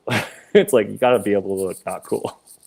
Well, I mean, that's how like if you think about like how like X Games runs are done or things like that. I mean, they have 2 minutes to perform. Yeah, I mean, it's so usually it's pretty not short amount of time. it's not that out of the Yeah, right. like a vert run especially, it's like 45 seconds. yeah. Mhm. I would be sick to see like a DIY park like comp where it's like really small. Like I don't know, it'd be kind of cool. Like, Dude, you have, like, a I've thought run you have to do. I've thought about that, like a mic, like a contest. We just skate. People have kind of done this actually already recently, but like where you would just skate like the smallest obstacles. Like it's just like there'd just be like random curves and like just small, like just everything scaled down to see what people could do. Like it'd be. I don't know if people. Well, I don't know if a lot of people would like it though, because people like going to comps to see people try drop rails and stupid shit, and it is fun to see that stuff. But like, yeah, we've been saying that for years. Like to have a competition just on like a very micro amount of like obstacles that are just small. Like purposely undangerous shit. Here's the best comment. That would be called Blading Cup. Yeah, that is good. Yeah, well, I mean that's what I'm saying as far as like what that is. They kind of are doing that. Yeah. Well, I thought that I remember there was a big like everyone got all like upset the first year they like mellowed it down, and I think didn't John basically say that he basically said like what you're saying, like kind of making it more of a like an approachable sort of yeah. What if it's not even about being approachable? It's more what that does is makes it more about what happens between the obstacles. If the obstacles aren't that because everything is scrunched down. Like, or like what if they're not in a line? And like it's not really. What if it's like 4 curbs in the round? Let's say that'd be like sweet. In a square with a flat ground in the middle, and flowing means going in a circle, or maybe it means going back and forth. But like courses are often very prescriptive. Like it'd be really cool if there was a way to make it like. If you're, I mean, I think what you're describing, if you're talking about like integrating obstacles into like a flat ground dance competition, I think that would make sense. I think if you're trying to like reshape the whole industry of like 99% of skaters that are gonna go like skate a competition are not gonna know what to do if the obstacles are like, Yeah, you know, cattywampus. Dude, Yeah. imagine Jeff Downes and he like can't win the comp for once because It's he would still probably win somehow though. You know, he would 'cause still he's figure got out a way to better- like he's got to better full speed count. and grinds than anyone going. yeah. He's like the most consistent skater, so I'm sure he'd still find a way. But how cool would it be to see somebody like a Luke Naylor or Jeff Downes skate in a comp, like a weird ass obstacle comp? You know the competition they did? I don't even know. That must have been somewhere in Europe. The one that Sizemore and Dom Bruce did with all the random shit. Oh, The Lego coping. That's literally what we're describing, Yeah. pretty much. That's The what I Lego mean. That's what they did. Yeah. Yeah, they I think they intentionally make really weird, to me, like dangerous looking obstacles. Yeah. I don't even And I know think if that Nick was a Gonzalez crushed competition, it, but right? yeah. Like, yeah, because he could skate anything. Yeah, it dude, was imagine. It's just funny to imagine, like, I don't know, like just a traditional skater, like skating that shit. Like, I mean, I guess you could say Sizemore is like pretty traditional. He skated the hell out of it, but it's just funny to like I always just have this idea, like you organize a street comp and then you just take them to the worst shit, and then you know, like just intentionally like the a worst jumbo. shit, and they're Like a like they're jumbo like street comp. everybody's just mad, like mad as hell at you for taking those garbage ass spots, but.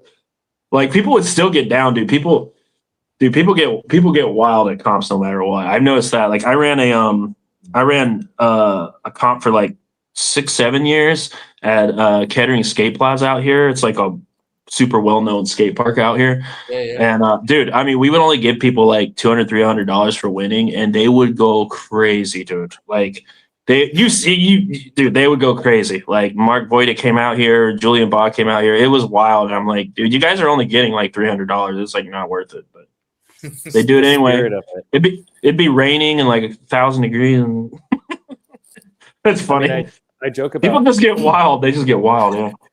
like Mhm. I flew to Berlin to skate a flat ground piece of asphalt. I mean, like it doesn't matter too much. It's just more Yeah. about, like what who's there and like what the energy is. So Yeah.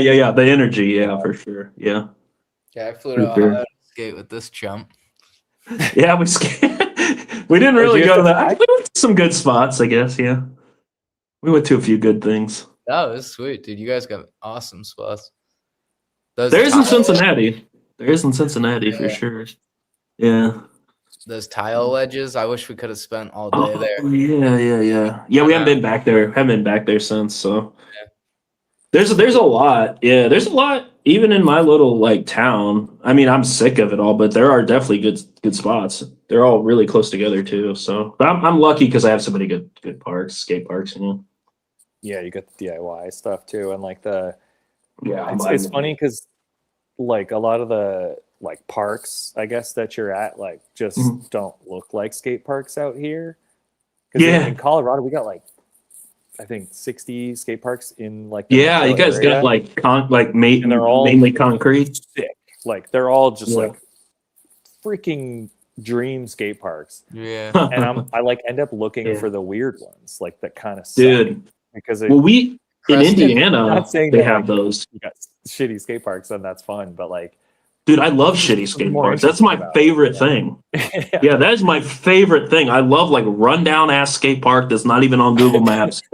Man, I love that stuff, dude. It's so fun. I think the best parks are the first like all the first skate parks were like the the prefab like cookie cutter. Here's a spine. Here's a Yeah. picture. Yeah. Mhm. And then there's like the first gen of like real skate parks where they're like trying to integrate like street plaza stuff, but it's from like 15-20 years ago, and they're like crusty and like Yeah. none of the geometry makes sense. So like and it's, lumpy always. yeah, like Yeah. nothing really makes sense. They just like are trying to make it seem like street obstacles kind of. And Yeah. City. when you It's go like to, it's like a when you go yeah, to- it's like they mimic the street ops. I mean, yeah, that's what it is. That's and what it's it, so yeah, much that's what more it is. fun. It's so much more like real street with these older, Yeah. those kind of like first gen good parks Mhm. are like archaic by today's standards, but they're better because like you actually have to like navigate them creatively and like think about how to use them the same way you would with a street obstacle. Whereas like new parks is just, they're like so clean, it's like not even fun. Yeah. There's They a become prescriptive, just like Yeah. all the Yeah. patterns we were talking about of our own skating. Like, how do you break out of that? Like, if you gotta to go a skate park weird that's perfect, shit. Yeah, you Yeah. gotta skate weird shit. Otherwise, you're gonna like, I don't know. I think about, do you know what Strava is? The like you record your run or your ride or whatever. It's like, I use that from like biking. I use it for skating now too. It forms a heat map, like your movement. There's like a heat map of movement around the city. Certain thoroughfares are a brighter orange because more people bike on it. I think about that in a skate park setting. There's a heat map of the skate park. There's the patterns of movement that people, like if everyone was wearing a little watch and mapped out their movements through here, like there's going to be parts that no one goes in. There's going to be parts that everybody goes in. Yeah. And one of my goals, at least, is to like read that and try to like go in this way. Like I'm going to try to go perpendicular to that if possible, right? Like Does that make sense or inform in any way how you are thinking about approaching the competition? Like maybe how you would sort of anchor that kind of arena would be in the space that's less used. Does that give it any? Yeah, I mean, the competition like space I'm picturing for a dance battle would have no really like obstacles, I think, just to keep it the most fair. Like there would be no like obvious pattern of movement. I mean, what ended up happening was it was in like a square in this abandoned building. There was like these 4 pillars. It was in this like little square shape, and so people ended up going in circles, like a rink kind of. But so then what I tried to do was go in figure eights because that's more interesting. Right. So even in that space, there's an expected movement pattern, and try to like go against that. But anyway, yeah, I mean, it's like some of my like visualize. Like I can like wax is like the remnant of that movement pattern of that heat map, right? Like everyone grinds this direction, no one grinds that direction. That's just there's like these like it's like a heat signature almost.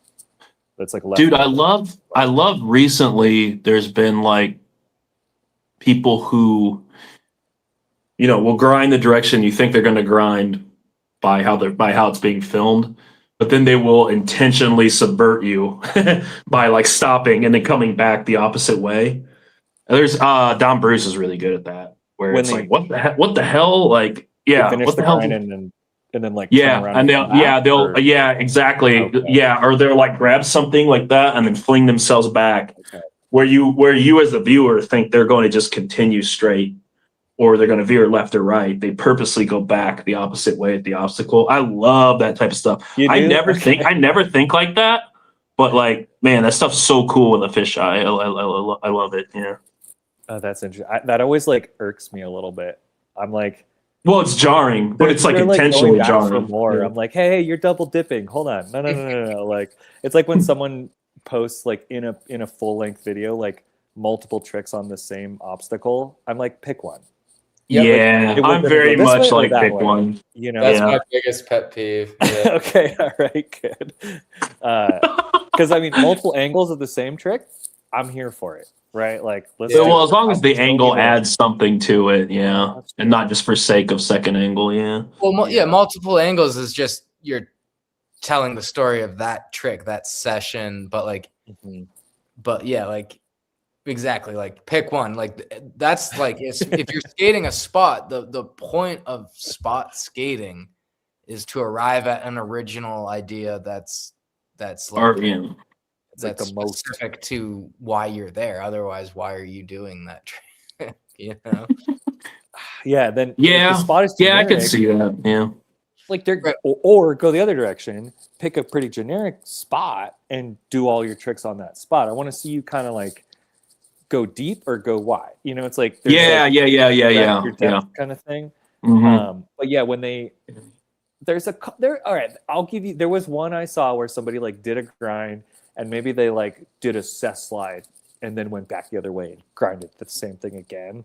I was like, all right, those were tricks. It wasn't just like coming to That's a stop that's and more or then less what I'm skating talking forward. about. Yeah. Yeah. But yeah, I don't know. There's weird little rules we all have, in our universe of like things that are allowed, things aren't allowed. And I think you learn all those rules and you choose to observe some and break some. And I think edits where people like observe all the rules and then break it every once in a while are like the most interesting, probably. That seems to be where we're at, I think, as a whole, and at least in aggressive skating, it seems to be like there, where it's like people, like unconventional skating is just unconventional enough to be like to for the viewer to like, contextualize that's the rule they're breaking in order to have the context for what they're about to do, which I love that type of stuff. I think I can't get enough of that type of stuff, but I also love but I also obviously love the really obtuse stuff, Yeah, I think that's where, I mean, I guess, yeah, this is like we could like wrap up at some point soon here, I feel like, but like we're coming back to this point of getting further and further away from like the reference point of what it's supposed to be. And like, we all know well enough what was expected, like the way it was filmed, what the spot looks like, or like even just the approach. Ooh, the lights just turned on automatically. That was cute. But like, it would be really challenging to watch a whole video where nothing is fitting into a pattern. Like videos where like Colin Martin is introducing some very interesting ideas. You actually need a kind of normal trick after that to like let what you just saw sink in, or some B-roll or something. But if it's just like crazy stuff and it's jumping and non sequitur, like super tangential, it can be a little hard to follow. There's probably a way to like thread it, but I think as time goes on, it'll get more and more. Hopefully, it gets weirder and weirder, and we have less and less of the like. Yeah, I agree. Sort of like pandering, like, oh, here's your soul grind. Don't worry. Now here's some crazy shit I just did. Like, I don't know. I don't know if that'll happen, but.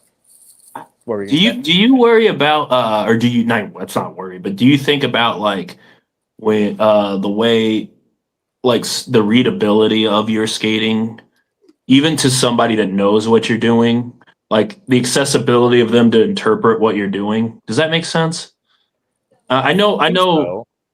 Like there's some stuff I do where I'm like, man, nobody's gonna like understand if it's hard. Yeah, like they're not gonna understand, whatever skill level it took, and they're like not even gonna have a reference point for what it is I just did. So it's gonna appear so nebulous and abstracty that it kind of loses a little bit of value to like I don't know if you ever think about that. Like sometimes I don't intentionally dumb down stuff, but like I intentionally do clean up things to look smoother so that kind of that narrative gets across to the viewer. I don't know if that makes sense. I mean, it's not really. I mean, it's not. It's like an intentional choice that. Yeah, I mean, I guess I don't feel like I'm putting stuff like showing things that are like so mind blowing that there's no reference for it. But I think that there's a way to make sure that it's clarified. Like I'm trying not to just put out like the improvised version of it. It's like tempting to kind of put out that first try that was like had the spirit of the idea, but it's kind of muddy. Like it's like looking at the clip through like a dirty window. Like I don't want that, where like I'm not really sure what they were going for there, but there was something in there. So like that's what I mean. Like it's hard to know. Yeah, it's hard to know with stuff if people take that away or not, or like what they. I mean, obviously you can't truly know what anybody takes away from it, but like, I know with like my skating, I definitely think about it.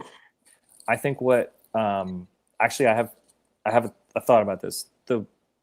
If I'm doing a reel, like where it's like a video, I try to kind of make it pretty understandable tricks. Like I prefer to show you, like if I'm not really introducing anything super new and I'm skating spots and I'm just like doing stuff, more like diary entry style. I'll make like the reel, but the little carousel posts where each thing is a GIF effectively.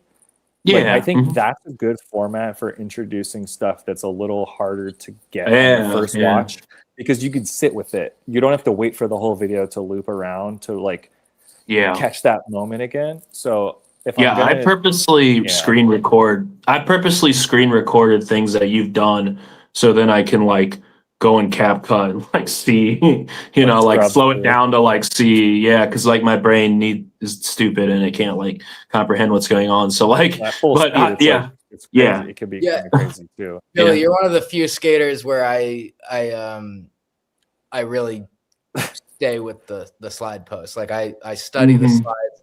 I try to understand like the delineation of your idea and the movement. I will say there's a lot of the slide posts sometimes can be gratuitous and pointless to me. Like not yours, but like in general. Like people use them to kind of throw in like B-roll photos and stuff. I don't like that. Just like let me stream like a 20 or 30-second video and be on my way. But like but I agree with you, and I appreciate when you do it. You're actually using the media like to your advantage and conveying like what it is you're trying to do, and it's actually like informative and like like you said, you can stay with it. Like you can kind of stay on one slide, and like you said, like a GIF, you can kind of just stay, try to understand what's happening. That's the whole basis of the website I made, was like I want to like screen record people's skating and watch it and study this. Like each time the GIF replays, I'm going to watch something different. I'm going to watch the hands, I'm going to watch the left foot, I'm going to watch the right foot, I'm going to watch the hip. I'm going to kind of like let it sink in too, like the what do they call it, the mirror neurons that we have that like let us experience what we're watching. Like I'm watching you do something, I feel it in my body. I think repetition helps. So I mean, I thought of that just on the fly, but it actually is a good media format, or whatever you want to call it. Like like a presentation style. And I was thinking about this with you guys follow like the Pop Show guys too, like I love those guys. Big fan. Federico and Pedro. They usually post like really tight 1 to 2 second. Pedro's like the shortest clips, but they're basically GIFs. It's like, here's a single concept, like chew on this, and they'll like let it sit for a while. And I was thinking about, imagine you were in an art gallery and on the wall are screens playing GIFs. Basically, instead of images of skating, it would be these like little GIF moments. Oh, I love that.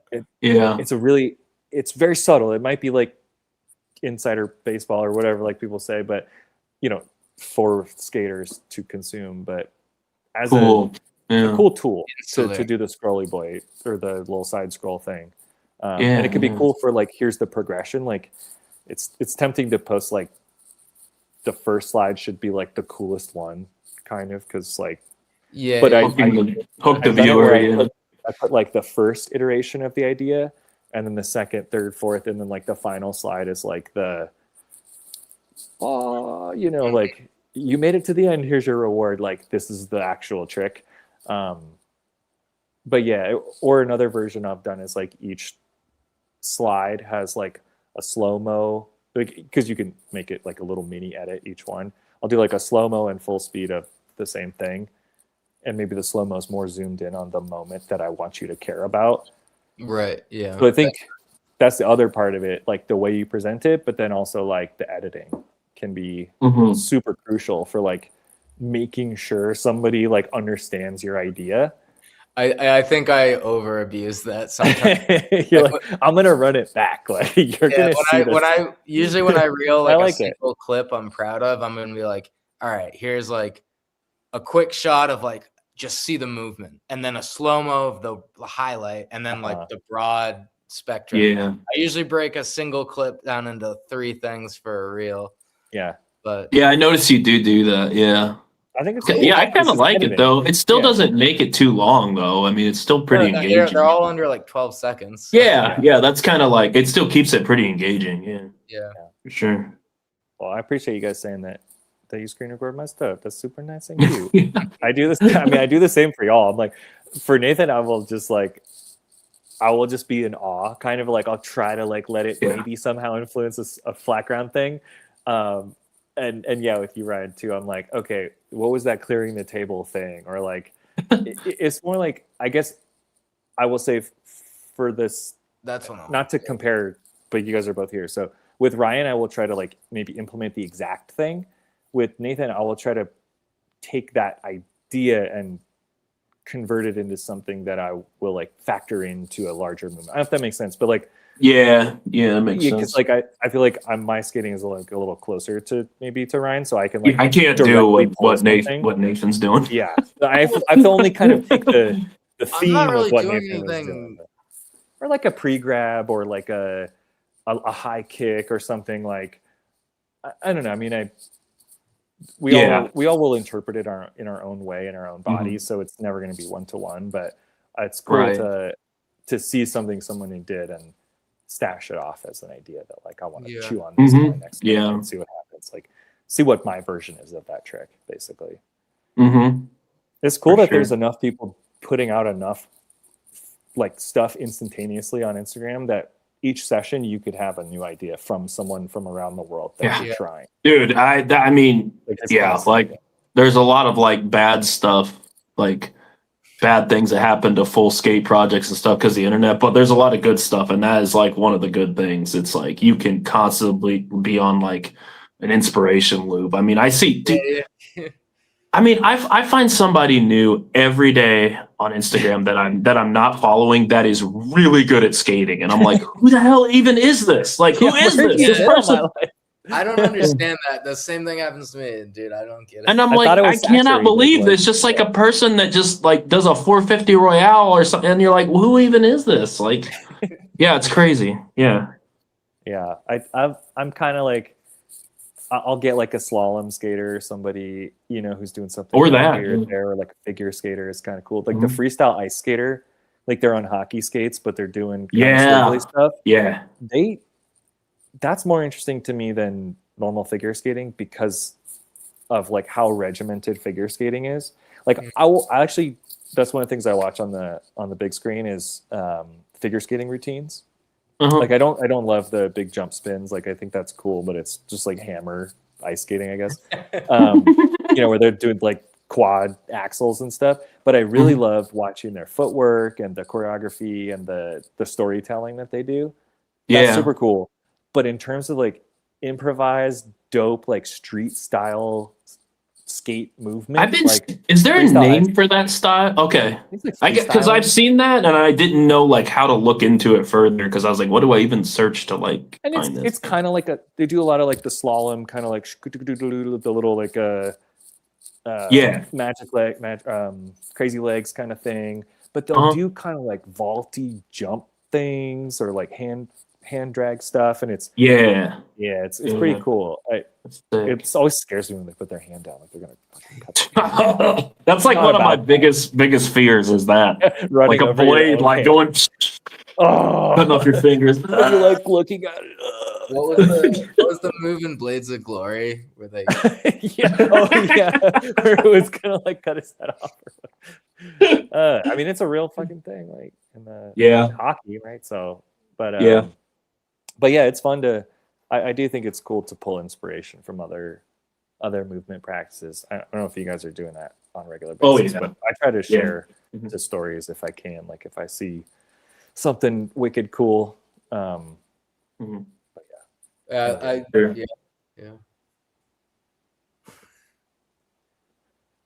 All right. Well, what do you think? I mean, I could go have dinner and stuff. But I really liked hanging out with you guys.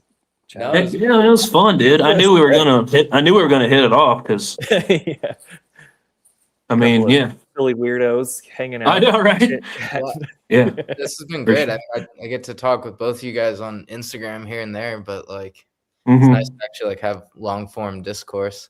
Yeah, hell yeah. Yeah, for sure, dude. I would It's love cool. to skate in person sometime. That would be a dream. Yeah. I don't know when and where, but I would just love Mhm. to spend some time out on the East Yeah. Coast, or I guess Ohio's kind of in the middle, but Yeah, Midwest. Screw that. We got to come west because the weather out here is actually, just... yeah.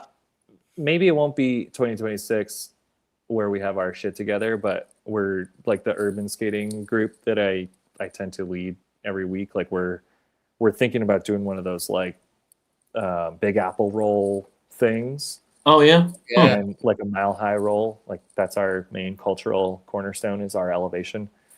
But like there's no like avocado roll thing or food thing, but yeah, in subsequent like iterations of it, I want to do like a flatland comp and like like park sessions and cool stuff and have like lots of programming. It might be like a cool reason to get people together. Yeah, that would be cool.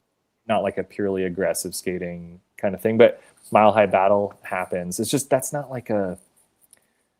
super participatory. Like it if you've ever seen footage of it, 30 stair handrail.